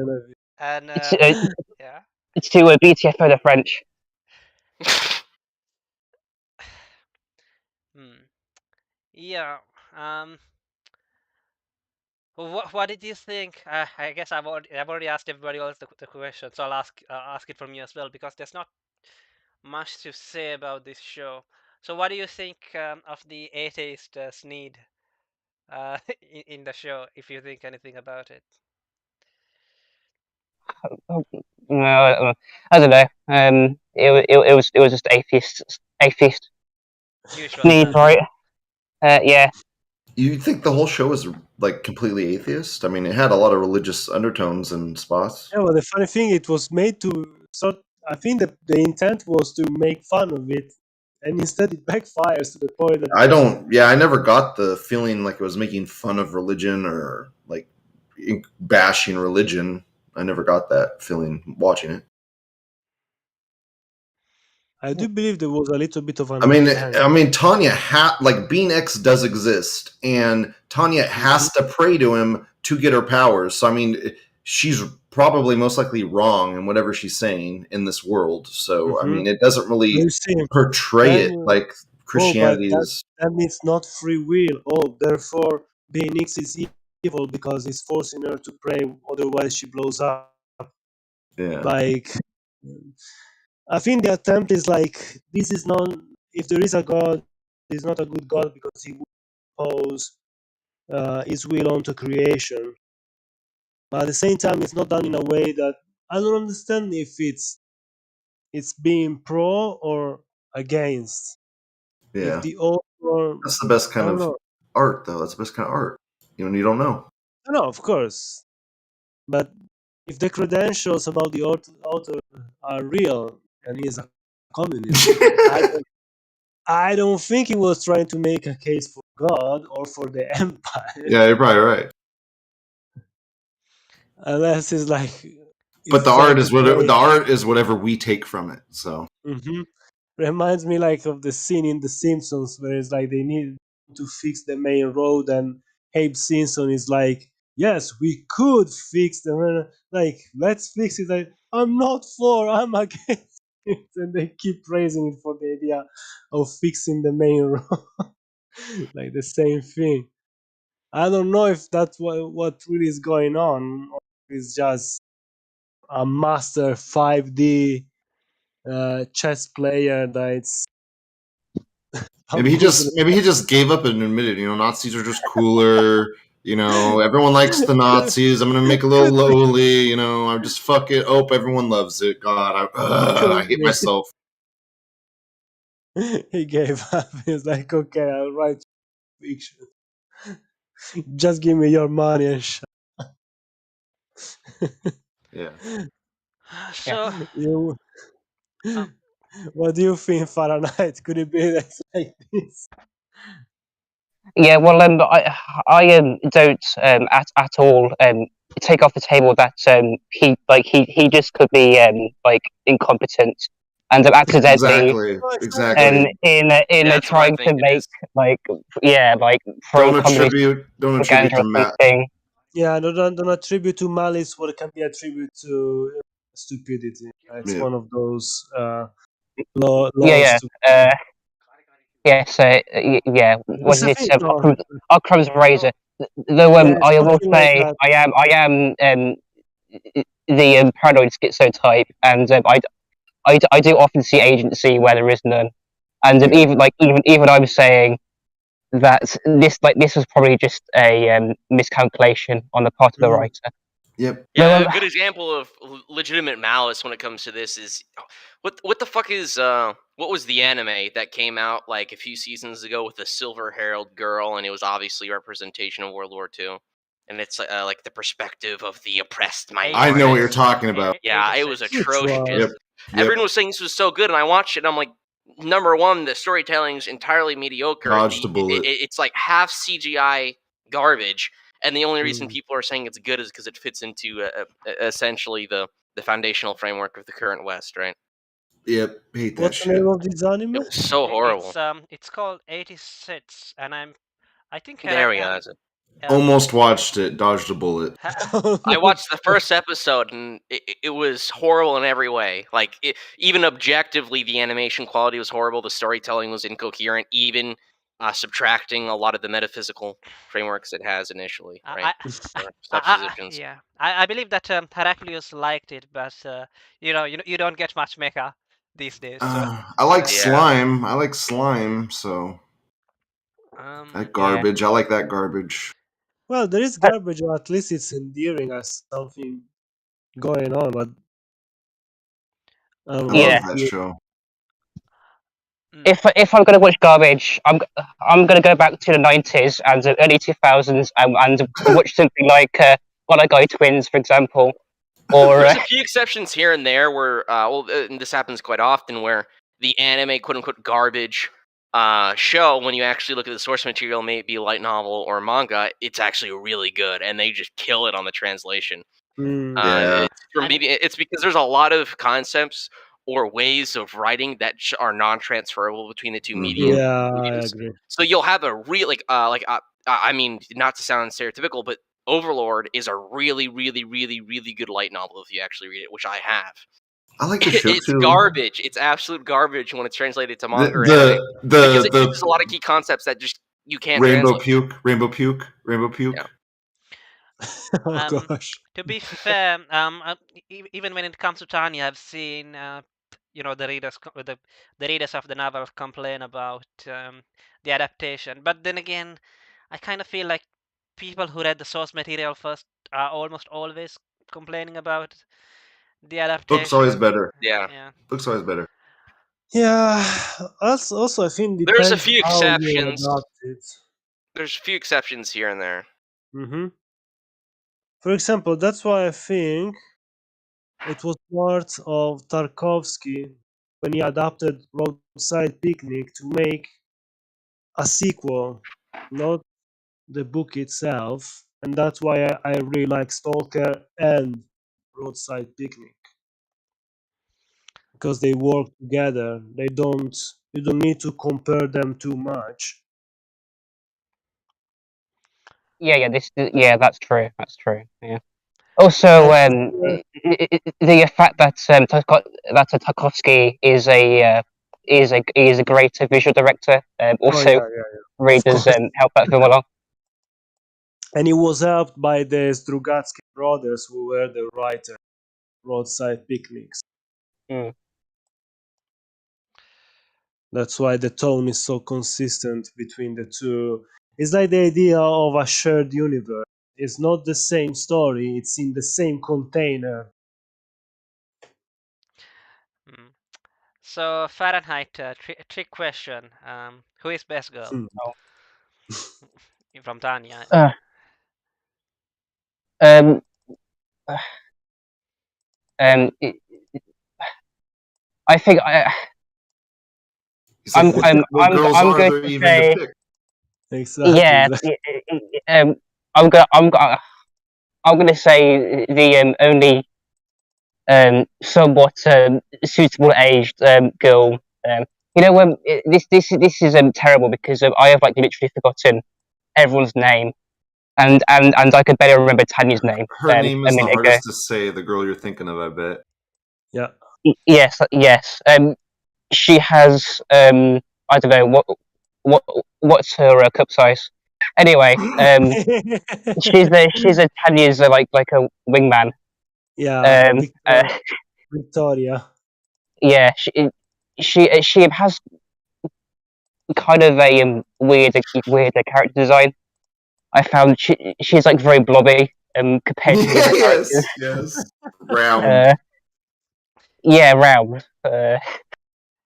Moe. Yeah, that's best girl, I guess. Yeah, whatever. Uh, Uh, I was I was I was gonna say the fatherland itself, but I thought that that'd be too passe or whatever the fuck that means. yeah. So I mean, Fahrenheit. Earlier you said that you thought that this was just the standard 80s need, but I guess one thing which I haven't seen before is like if you remember that scene where like Tanya is in a V2 rocket, and Yeah. she's shouting about like teaching uh, free market economics to God or something. I haven't seen that Oh, before. oh yeah. Um, Based. I will teach you free market principles. Okay, what did you Based. say? That that that was probably the best moment in the whole show.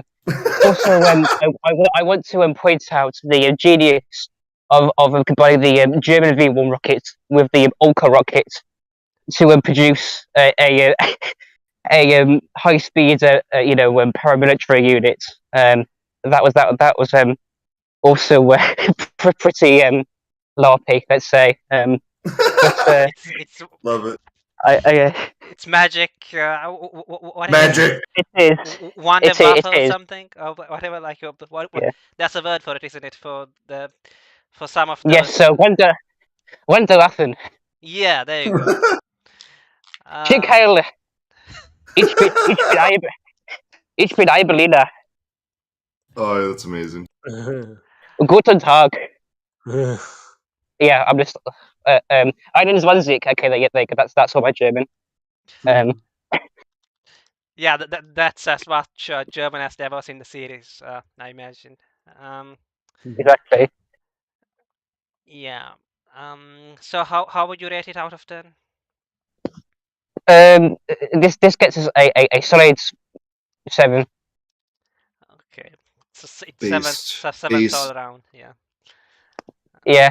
Now, I'll have we take it.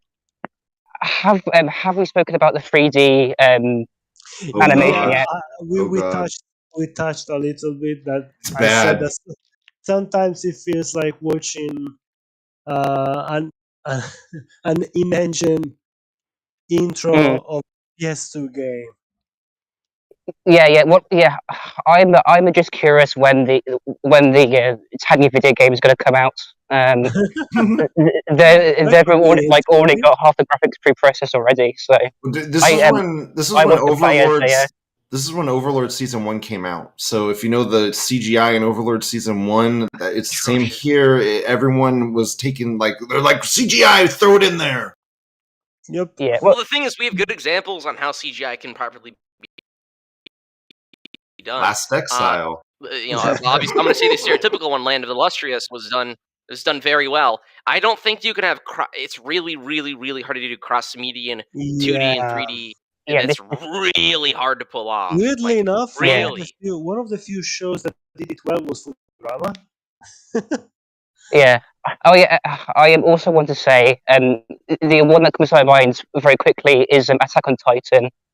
Not like the later CG, but the stuff you see in the first series, for example, where they Oh have yeah, this yeah, big because they 3D. actually they use it to its strengths. They make because they use it on the certain Titans, right? From what I understand, right?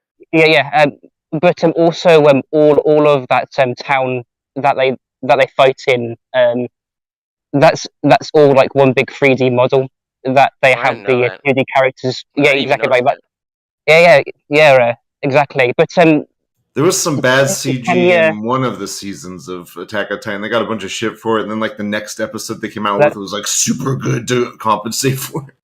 yeah, that's true. But anyway, Tanya tries to do this in one of the episodes where they sort of fly around this CG town, but it just looks awful. And I think the comparison with Attack on Titan is suitable here because you just have an example of where it really does work and where a actual effort is made to blend the 3D with the 2D and it works pretty well. But they're But also using the attributes of the 3D to actually accentuate the overall show because the Titans are meant to be unnerving, and the 3D over 2D medians it does that. Like when you watch an anime that's poorly put together, a combination of the two, you have this unnerving. Like this doesn't look right, even if you can consciously notice it. If you let's say quote unquote turn off your brain, it's still going to look off quote unquote. And I Yeah. think they use the mm, attributes of blending the two medians to its strength, right? yeah, exactly. Right. I see. Yeah, the 3D in this show in in Saga of Tanya the Evil was sometimes was okay. Other times I saw clipping. There were a few times where soldiers would cross one into the other. Like, come on,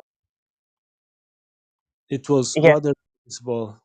So, was but production rushed or was it just like low budget problems? I'm not sure. I didn't see like major issues. It's just sometimes the models looked a little bit off. Yeah, I yeah, think it yeah. was the lighting. I like how I don't know. I liked how the art looked and the stuff looked kind of off, and I don't know, looked like hand drawn, and I don't know. I kind of like to look No, natural. most of the times it felt okay. It felt like wasn't distracting or anything. Other times, I don't know. Maybe they rushed some of the I don't scenes know. and. A lot of people complain about her looking like a duck or something, but I love it, so I don't know. Yeah, I think a lot of the popularity of the show comes from the greater character design Yeah, of a Tanya and a Tanya alone, right? yeah, Um, more or less. yeah, I think they encapsulated the soul of a middle-aged businessman in Hmm. the body of a 8-year-old German girl quite effectively.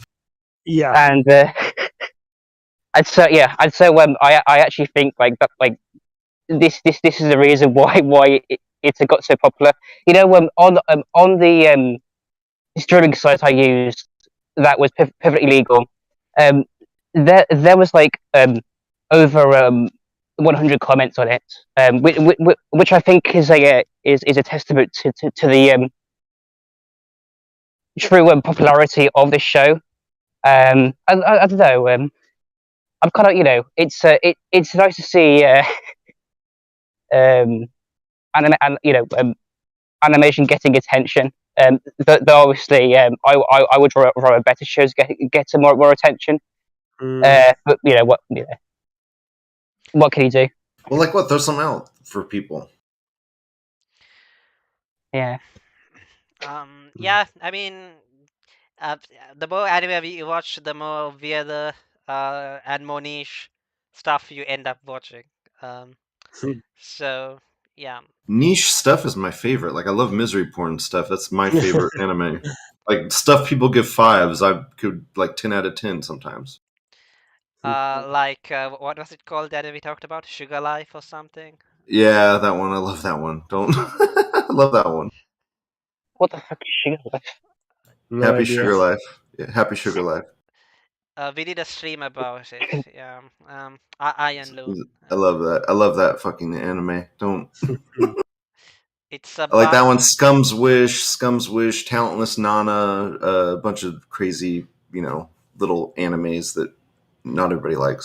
yeah, but basically Happy Sugar Life is about Yandere kidnapping a loli or something. I It's see. great. I love it. Uh, um, yeah. Um, okay. Anything? Yeah, I can't think of anything else about the show. To talk about. Um, what Fahrenheit? What did you think of the plans, the military stuff? Did it make any sense at all, or was it like, I think I think it did. I think if you look out of the physics breaking um, actions of Tanya and her squad, the military maneuvers do make sense. I guess because they use like a lot of military equipment from the Second World War, and these like tanks are much faster than old Great War tanks. So Mhm. it's possible that a full envelopment of the Benelux region would have been possible if the French still, were still um, fielding infantry. Yeah, for and here I am talking about the revolving door um, tactic that the Empire used against the Republic. None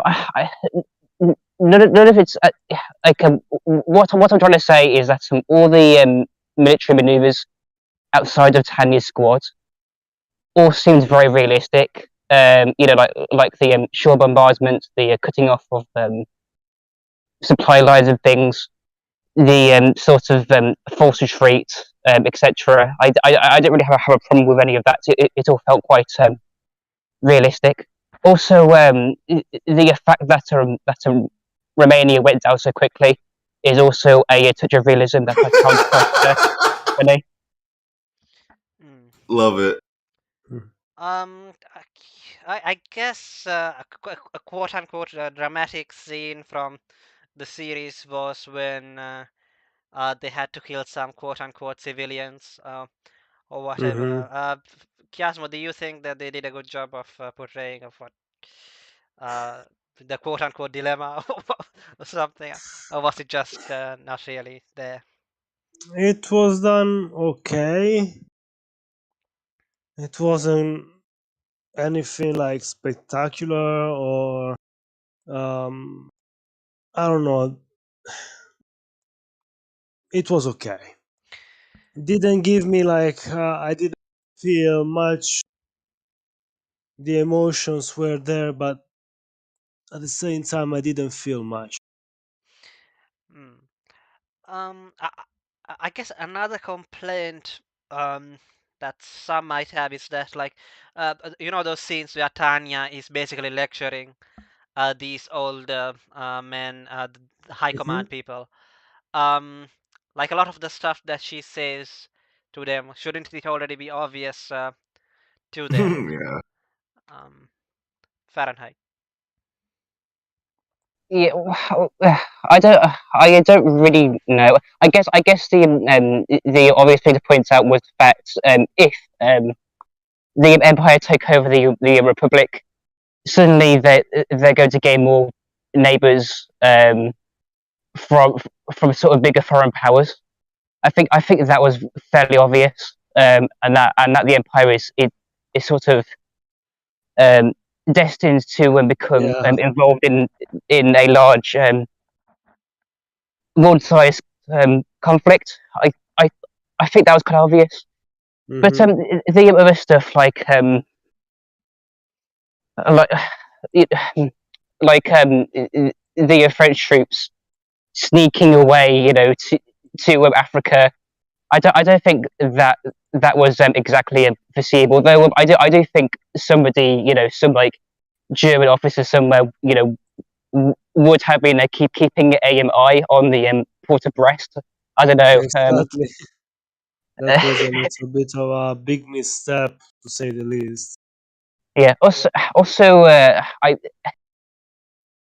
one However, one one thing I in did. the show's defense, I was saying earlier that the generals, the higher ups in this show belong to the aristocracy. They belong to a class that believes in honor, believes in the old, let's say, chivalry values, and that's why, in a sense, they got these blind spots.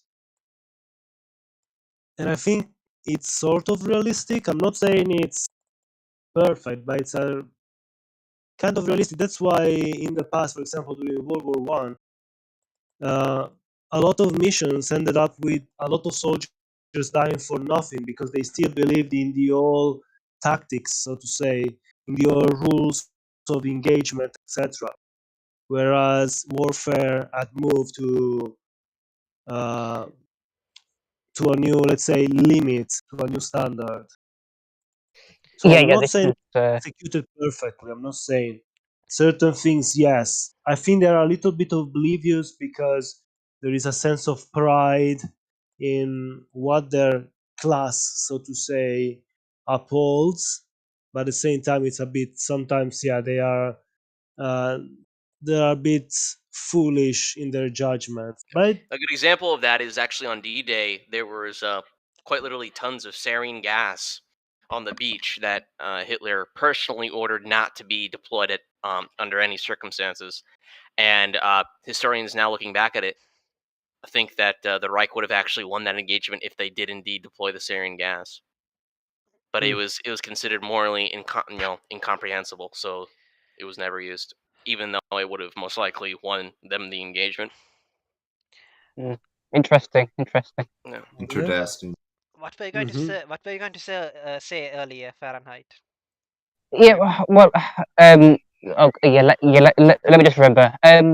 Yeah, well, the show is sort of set in this weird time, which would have been the interval period, um, which does make it kind of interesting in its own way, where you have this sort of incompetency, where generals generals will just overlook obvious movements going on, while at the same time there's this hyper competence with all this experimental technology. Uh, anyway, what I was going to say is that I think the show was smart not to give away Tanya's historical knowledge.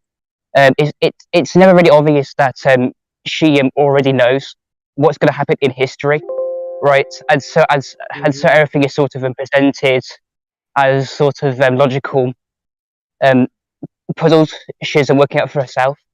But at the same time, you kind of know she's this reincarnated guy, right?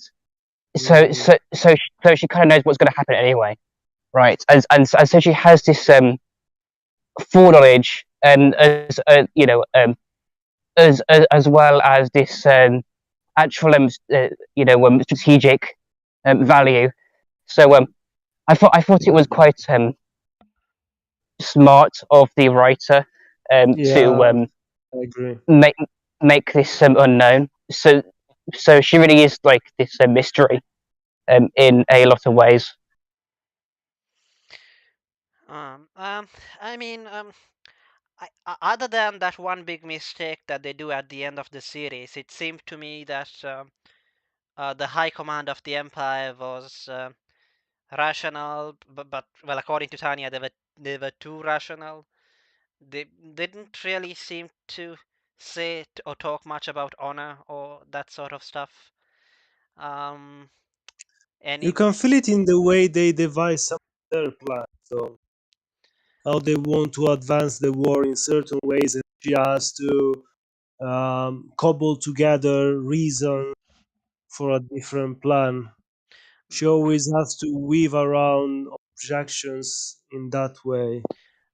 I kind of got more the feeling that it was all the other enemy commanders who were incompetent. It's but the commanders of the Empire were not incompetent except at the end of the series. For that, except for that, can't remember any other mistakes that they did. Um, It's not like they are competent when it comes to the large, let's say, when it comes to the large scale warfare, but they are wasting a lot of resources, and that seems to be the thing that upsets Tanya the most. mm, They um, want a quick and sweet victory by just sending people, whereas she wants to stall a little bit longer. That's why she she wants to read about the Punic Wars and Hannibal Barca, because it was that kind of warfare, more like trying to win in the long run by fatiguing your enemy and waiting for their mistake rather than direct confrontation. And that's why she has to be also careful in a few of the meetings to uphold the idea. Yes, yes, we'll keep on fighting, we'll keep on winning, but we need to change our strategies. So she always have to cannot go in directly and say we need to rethink war completely. hmm. Yeah, I think, yeah, that the conflict between Tanya and the High Command was a little bit interesting, I guess. Yeah. Um, Yeah. I don't really know if you would agree with me or not, but in certain places I found Italian's character to be inconsistent. So Definitely. in that first episode where she basically gets those two um, guy is killed in a bomb. Sorry, in a artillery shelter or whatever. Yeah. Hmm. Um, it seems that not only does she not have a problem with them killing her own men, she also takes joy and the pleasure Yeah, out of it. yeah, And it's also said that she's like the devil, um, of the as like a ride. little girl Yeah, or something. Yeah, but often her decisions are made um, with the interest of sort of stopping the war or having less casualties. It doesn't really make like a lot of sense. So sort of when I she's felt like communicating that with one was. the yeah, go on. I felt that first episode when she does that is more like of a. It's one action of personal revenge, as petty as it might be, and it was mostly to scare the others into obeying her because it was one of her first missions with a unit under her command. I'm not sure that the other characters are aware except for her second in command. I think it was more that those two didn't obey orders. Yes, Um, yes, but and of course the voice will spread. No, It was like petty. it was petty but calculated. yeah, and because according to her, like the army is an organization, and an organization needs rules, and those two didn't follow the rules, the orders, the hierarchy, or whatever, and so yeah, that's why she killed them, and um, but later on, I don't think that there is any other situation like that where like she has to. No, even because no one disobeys her order that badly at least. Yeah, Um, yeah, That that's one I true. think it was the Uh, usual punish 10 to educate 1,000, to quote an Italian general during World War I. yeah, mm, what is yeah, yeah. I mean, also if you look at Tanya in combat, she also seems to take a lot of pleasure out of killing French soldiers as well, right? I mean, I, I do like I do think it is presented that she does enjoy like literally just murdering people. yeah, she does. I Hmm. don't, you know, but what I'm saying is that it seems a bit weird that she would kind of want to see the war end. I don't know, I mean, maybe I mean, she says it like at the end.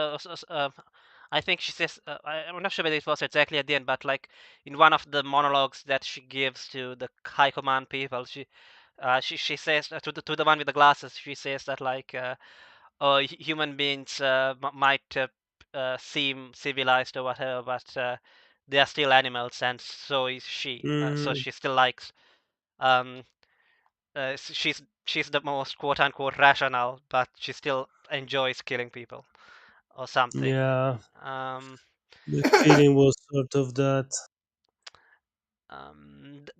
that's the way that sort of made sense to me. I guess. I mean, if you read the lyrics to the ending song, like um, yeah, she's saying the opposite.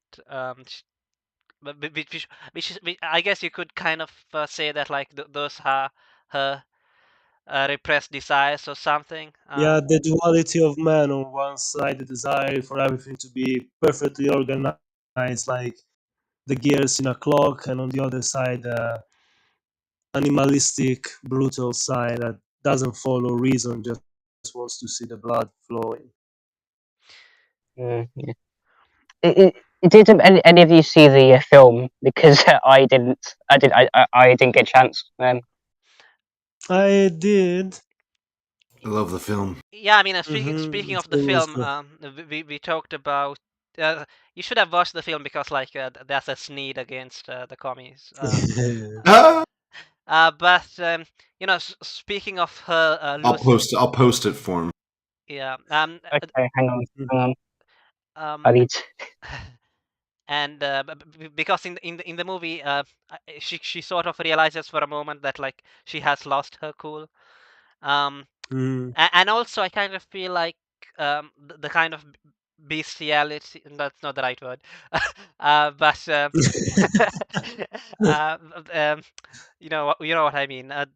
The sort of animalistic violence that she does, like it's usually like controlled, um, like a, like a like a controlled animalistic instinct, for the most part, when because except when she was losing at the end of the movie, Hmm. when she was basically running away, and getting angry.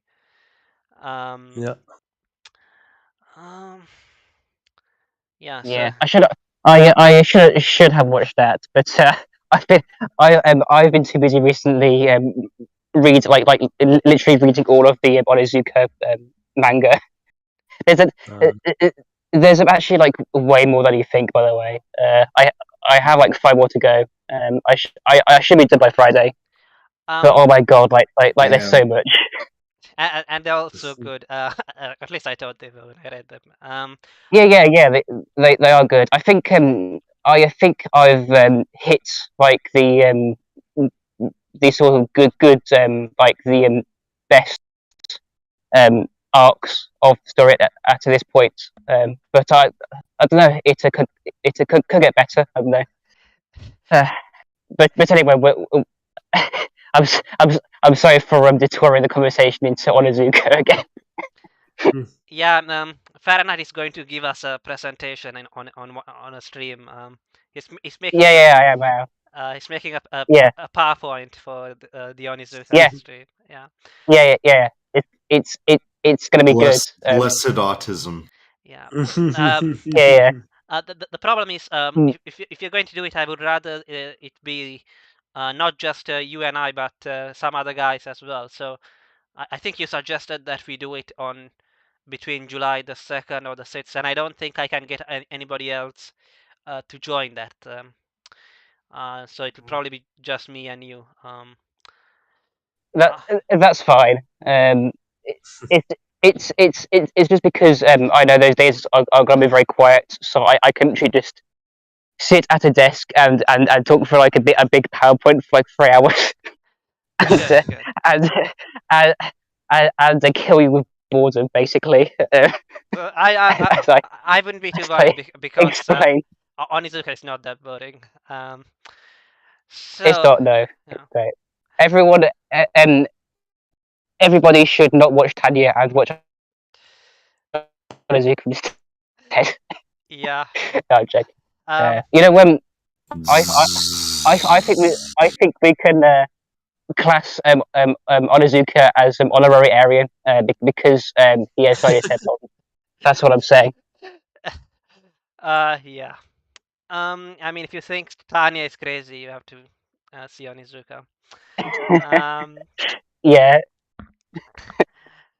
so yeah. Speaking of Tanya, I don't see Tanya arm wrestling literally 100 men. Anyway, that's a reference to the manga. oh, okay, Um, oh okay. God, oh yes. At the end of the series, um, we're introduced to this American female, um, Mary Sue. Ree. Yeah, and she's like literally called Mary Sue.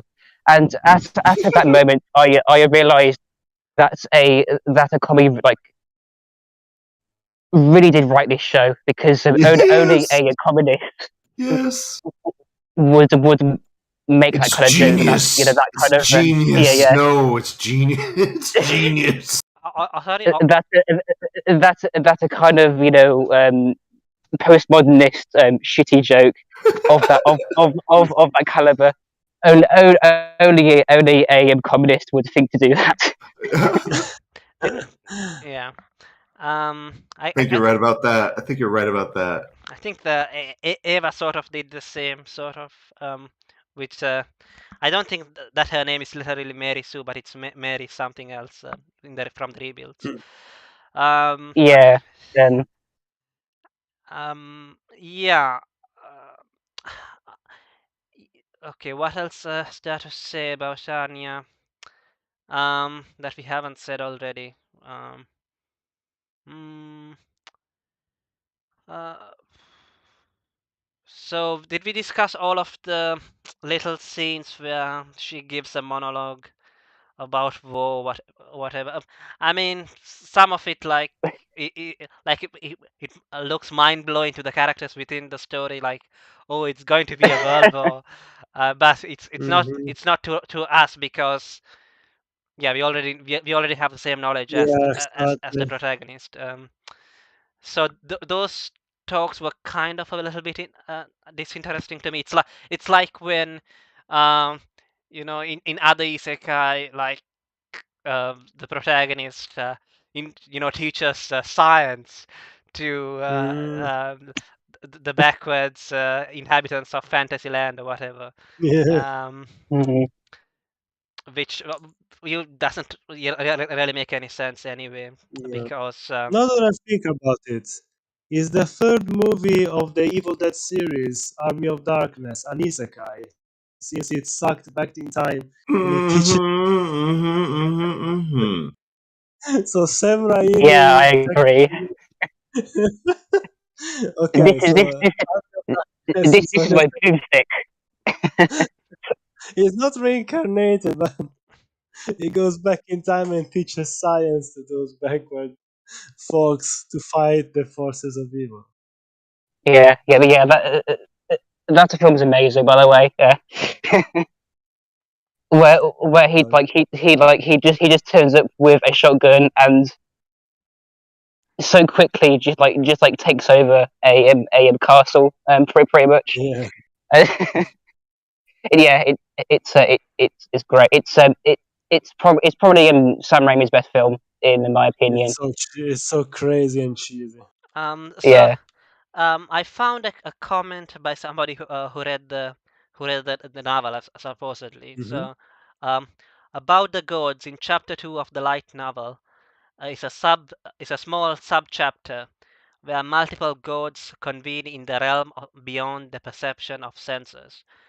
They also don't really give a downright incentive as to why they want to make humanity believe again, but they miss the old times in Rome and with the Mayans. I think they just help or even created humanity to grow because they wanted validation from them by being praised. But It's unfortunately, common, yeah. nothing new, honestly. But unfortunately, the exact opposite happened, and now they regret it. The more the world develops and the people become happy, the further the erosion of faith. There were no nightmares uh, worse than that for the system of rebirth. It seems what they really want, though, is for humanity to move to a higher plane of thought. What? Where is it? Where is this going? Um, Honestly, yeah, because we are living in the happier right now. mm, Humanity hasn't been happier than in the last centuries when it comes to a lot of things, isn't it? Yeah. mhm, It's not like we had two wars that destroyed like 20 to 40% of the youth of many nations. It's not like we created a lot of drugs that cause dependence or stuff like this. No, these are the happiest of times because there is progress trademarked. Mm, This explanation, honestly, does not convince me. Don't get me wrong; I'm not opposed to technological advancements. It's just that, usually, it's a tool that it's easier to use for the worst of hands rather than the best of hands, and the more we separate ourselves from a sense of the divine and etc., the more all of this is going to spiral under out of control. mm, So yeah, this is a very strange reading of what God is and what divine intervention etc. may be. mm. So another thing which I guess noticed, and or rather, I mean, it's like, I mean, in Overlord, basically the protagonist loses all interest in the opposite sex because he becomes basically an undead lich or whatever, something. Um, Hmm. and here, but at least like there's a comment about it, like the protagonist, you can see the protagonist losing interest. Yeah, there's recognition. Yeah. Yeah. Whereas here, like Tanya, I I don't know, like so Tanya used to be a man, so obviously he must have been interested in women. Um, but Hmm. after he becomes Tanya, uh, y- like obviously throughout the series we don't see anywhere where Tanya is interested in women at all. Do they even address it at all during the No, entire doesn't. series? Oh, you No. definitely do. Yeah, like if if I was directing, I would have slipped in a like shot where like Tanya's like I don't know like peeking at um her assistants like at Definitely, some point or something. definitely. I think there is like definite you know when definite when potential for that. Though I do think it could have very easily got very weird very quickly. So Mm. I kind of think not addressing it was possibly the best way to go. I don't know. Actually, speaking of small little sort of I don't know key moments with Tanya, there's a scene where she there's like a map on the wall, and as Tanya is like trying to point out like the bottom of Sweden, and she's like stretching to like try and point at it. That's like this like a small detail because she's like too short to point at the map point at the map properly. Um, I don't know. Like I think they do sort of recognize. Um, I literally have no idea what I'm saying now. I'm just saying shit. Yeah, the basic. Somebody else speak. Yeah, they basically like the other characters, and the story kind of recognizes that she's a little girl or something like that. Even though it doesn't seem to affect her intellectual abilities, but it at the same time, as we discussed earlier, there's no sexual attraction, which would make sense given that she's a little girl. But yeah, anyway. There's Uh, actually something really. So if you actually, I read the light novel quite a bit on an Overlord, and if you actually read the light novel, this isn't really translated over to the anime. In the point of the story, it wasn't necessarily addressed, but it was hinted at, but not in the anime. Essentially, there's a very, very large implications by the writer that the body essentially that Momon or whatever goes into. It actually influences him a lot more than he Yep, understands, and it yep. actually gets really Mm. interesting because in the light Takes novel, away his emotions and shit. it takes away his emotions, but also his just.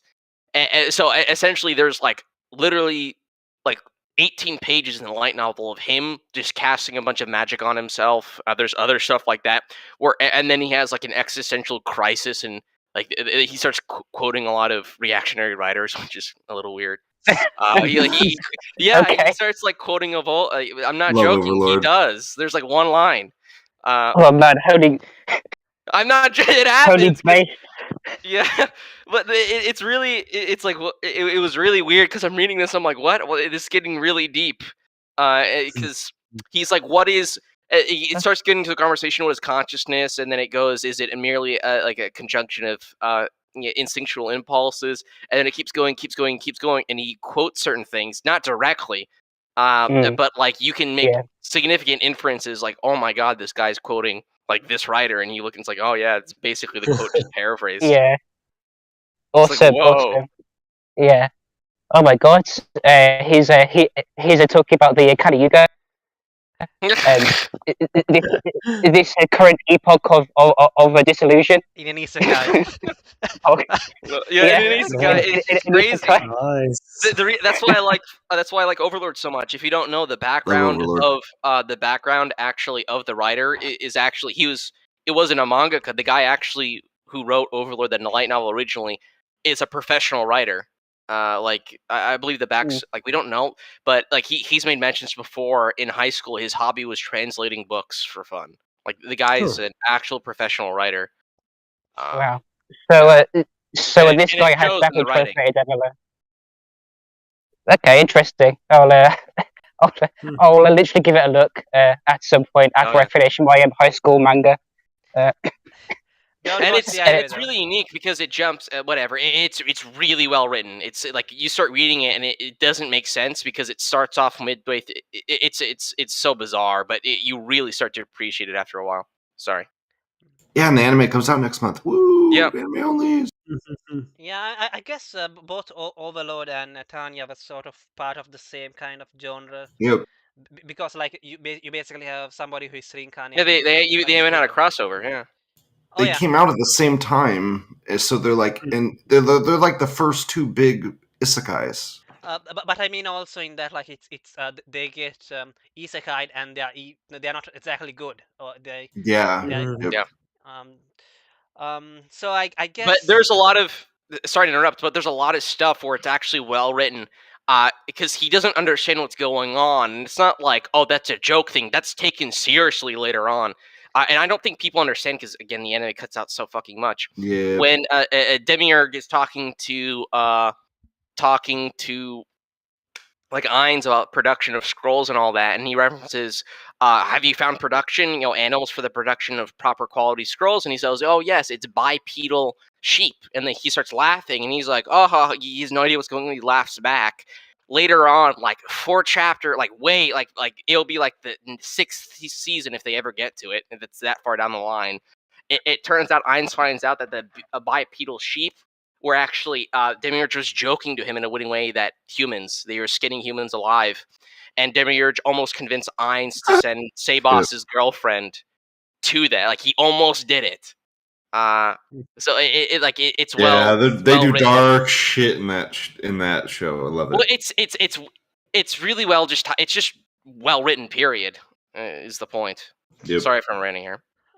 uh, yeah, and I guess here rather than that, what you get I guess is like little cute moments or whatever, where like uh like they like to point out how like this is little girl or whatever. I guess beyond that, Tanya does sometimes use the fact that she's a little girl to manipulate at least one person, Yeah, the university there. professor. Yeah. Mhm. Um, Actually, But I know. she doesn't.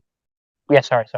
No, I'm saying the character doesn't seem to be too affected by the fact that now he's inhabiting the body of a little girl. yeah, I guess he read a lot of isekai, Yeah, so yeah, Yeah. yeah.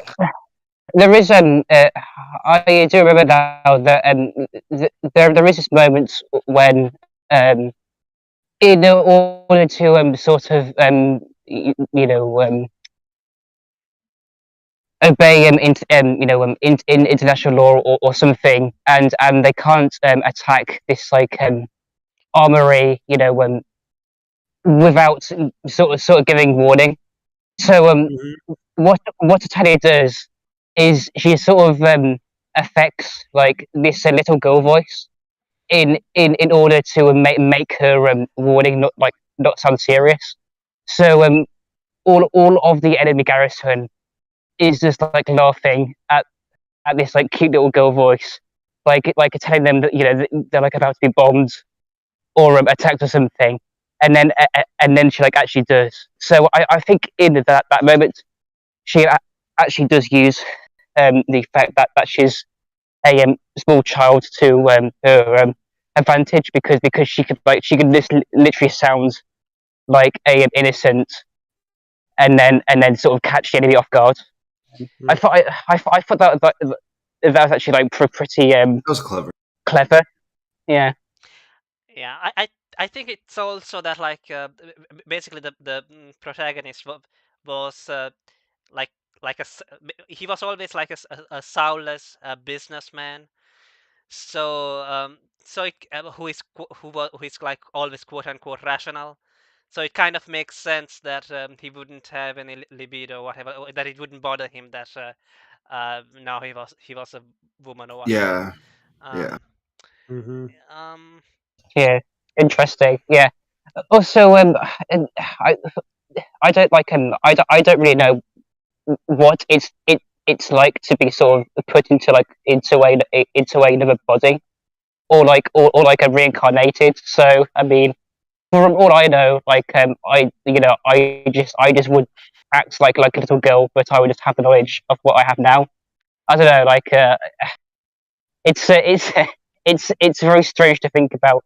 Also, in like a weird way, I think Tanya is one of those shows. That's like a argument for the animated trans pipeline. But anyway, Yeah. that, Really? You think so? It's the I think animated it's the origin. opposite. I feel like if one of them wants to reincarnate, you let them go for it. Go for it, well, reincarnate. well, well, like think about it, right? It's, you know, oh man, my boring day job as like a guy, but then I get reincarnated or turned into a girl, I and become the little suddenly girl. Oh my gosh. and suddenly I'm like a German Übermensch, um, powerful female Aryan, I and guess. I'm like literally like taking over the world. I don't know. I think there kind of is something there. This is the Also, show that creates the femboys. This is the femboy creation mechanism yeah, right yeah, here.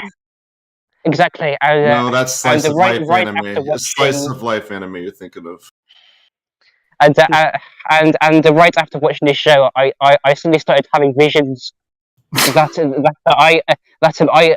I too was a small child in Germany, and Oh, I had oh, magical powers, that's uh, amazing. and and and there were also tall, so many tall 7 foot high Austrian bodybuilders Ubermensch. surrounding me. Ubermensch. Exactly, I Ubermensch. Ubermensch. like where this is going. Okay. I'm Yeah. actually just looking at it now. I'm looking at the most sold light novels and all this. I didn't know, is Overlord the most sold light novel in Japan? It has to be high up there, dude. It's very popular. Well, I can tell. Yeah, Mm. it's well written, is why. But Yeah. yeah, it's number It's one. Overlord is what Wow. made light novels popular. Oh yeah, I actually That read about that. series. So Well, yeah, I, it's well written. It's because the guy's just a nerd, like a proper well read nerd. Obviously yeah, D&D, his huge world D&D is just nerd. good. His Yeah, it's world just is well written good. because he actually has a background in writing, and I think a reason a lot of anime as well as manga are shit, to be quite honest, is because they go into writing a story without knowing how to write a story, and it's really weird to me. Like Yeah, imagine an entire genre of writing or drawing a specific style to convey a story, and you don't know and you don't learn how to write a story first before going down that path. It's yeah. just We weird got to we me. got to talk It's about kind of the unique in new that season way. coming out. We got to talk about the new season coming out. You want to talk about it? Let's talk about it. Yeah, we got to. We should. Dude, student, get in on that popularity, student. um, I don't know. I didn't like the Overlord anime, to be honest. I watched the first Oh two yeah, the anime is seasons. Yeah, it ain't the greatest. I, It ain't the greatest. They fuck up shit. I give it's so messed up. It's because if you We could don't talk know, about what they fuck up. We could talk about what they fuck up. the light novel is actually not told linear. It's not told linearly. He actually takes what's the show? I actually have the CD of it in my room. What's the Japanese show that's the like the TV? Actually, fucking let me get the disc. Give me a second. I just gave up on Overlord during that weird I love Overlord lizard. anime, even though it's not the greatest. It's man, he's really. You know the stuff about the lizard people, and there's some I weird like lizard, the lizard people. That was wholesome. That was wholesome. and Come there's Hang on some a sec. on. and there's some weird lizard people romance. Kuru Neko. Yes, they have to Kuru Neko. Do you know that? procreate. Sorry. Right there. So it takes a lot of it takes actually a lot of inspiration from a lot of other writings because the guy is well read. Kuro Neko, it was I think the first Japanese film ever to be told in a traditional Japanese way of not linearly. So it starts. So same with Overlord. the actual movie initially starts midway through the story and then skips the In initial media part. res. You know what I'm talking about? Like Tanya. Like no, kind of yes, but no. It's more. They do it for a longer period of Like time. better. really in the middle of the story. And that essentially that really gets you hooked in because there's a lot of reasons for that. But that Overlord does that in the manga and in a light novel, but it isn't done in the anime. Also, they take out like 90% of the details because Yeah. they'll take like 3 pages worth of actual Rainbow puke. context, dialogue. So like someone actually did it I'm gonna on get that average. picture. If there's like let's say a 3-page exchange, the 3-page exchange is reduced to 2 words in the anime. Like a Ugh, 2-word exchange. So brutal. it's so bad. We got to talk about what they fuck up though. In the Wow, anime? no one posted the picture of the rainbow puke on. Wow, lame. No, I'll have to explore this. But this is where the actual story gets good. The arc we're going into is a representation, I believe, of light novel. I think it's like 4 and 5 right now or something like that. It's something like that. But essentially, it goes from this is where it starts really world building because Ainzu Gon has captured Irantel and expanded the territory of Nazarick. It is now going from a single individual trying to understand his current understandings with resources at hand to him actually playing world politics at this point because he's a recognized nation. The next arc, essentially, he goes to he talks to the Lizard Man, and he hears rumors from him of dwarves who have runecraft, which is really intriguing to Ainz because there was no equivalent of that within Yggdrasil. So they go to the Ainz actual keeps mountain. trying to make things in the world that he can't recreate. So, like, if he uses his stores, he wants to be able to like have more of it. You know. So he goes there. It's really well written, and it's just so it's so well written. And then Alberto in the actual trailer, you can see this. She has someone's arm over her. It's because she's actually being used as a political pawn to sway the third. So all the third sons of the kingdom Irantel are really displeased because they were pushed out politically due to how hereditary monarchies work and all that. And so they're actually forming a noble coalition of the third sons of nobles, of minor nobles, which is really interesting because that's actually conveying how politics work in a relatively accurate way. And it's just so well written. I guess the question, I wouldn't mind talking about it, but I guess the question would be whether is it possible to just jump in into this season without having watched what came earlier? No. What? You think it's you're because you're really gonna like half of it's just gonna miss on you. Oh man, because it's all Overlord's it's an actual story written in a it proper is way. So the anime is just the anime is like the anime is barely even covered the story. We're like I know we're like 5 like we're literally what's happened. We're literally 100 pages in. I could explain what's happened in one sentence.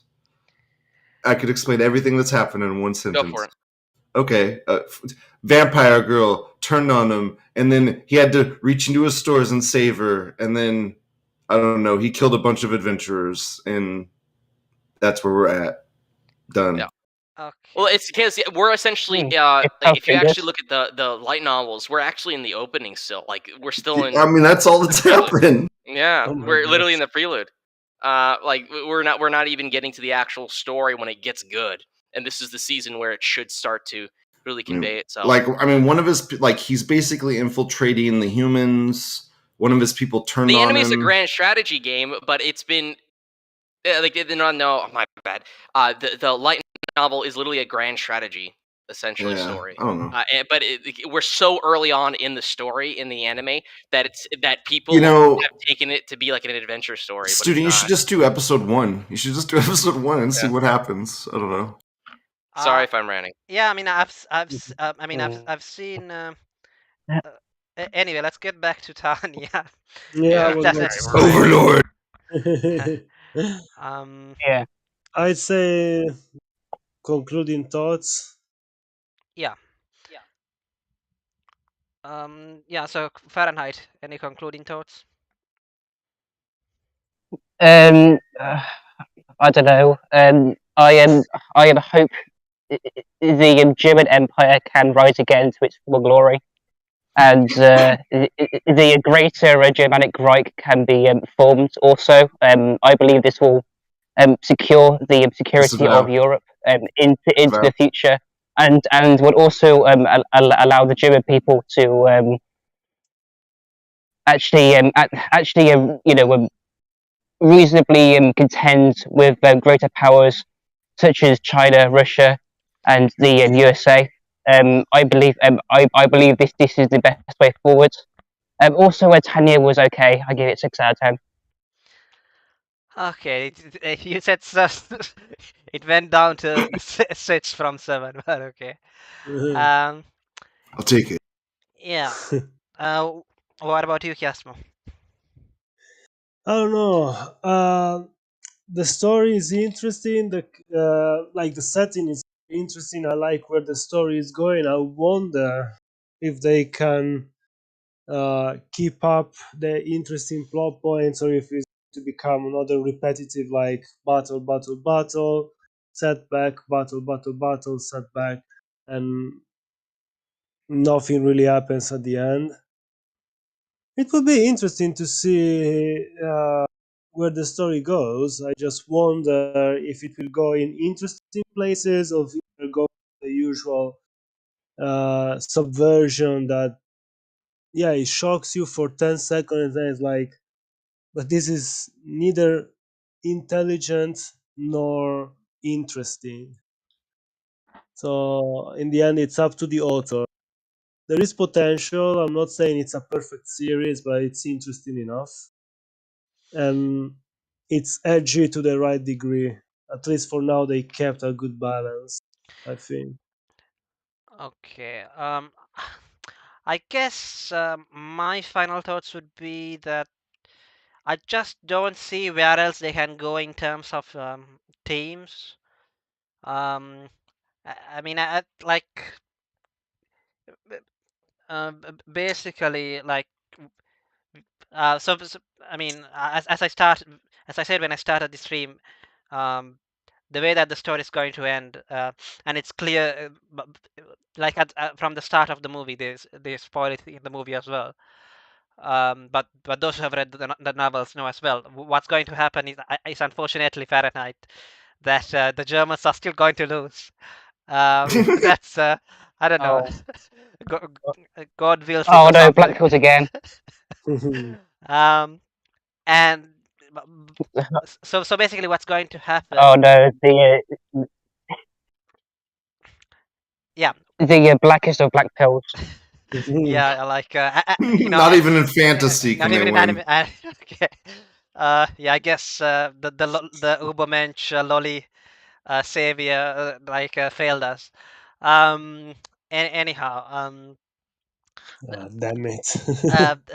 the problem is that basically so far they win every battle, but they uh, The war gets worse and worse. worse. Yeah. Um, which I don't know. Uh, I think I'll probably Can't be everywhere. I think I'll check out the source material um at least the light novel, because I doubt that the manga has gone much further than the anime. And there's going to be a new season, I've heard. Mm. Um, and what about you, Lou? Any final thoughts on Tanya? I just really like the art, the animation, the character design. That's the why I think a lot of people like the show. So Yeah, it's a that's solid. why I like it. So the story is a little weak, but I think it's more stands on its aesthetics and its you know the themes than the actual story itself. Yeah, and I'm not sure w- whether the story can cover any themes. I think it's just going to repeat itself. Probably. Yeah. Probably. Yeah. So with that said, maybe let's end the stream. Uh, Hmm.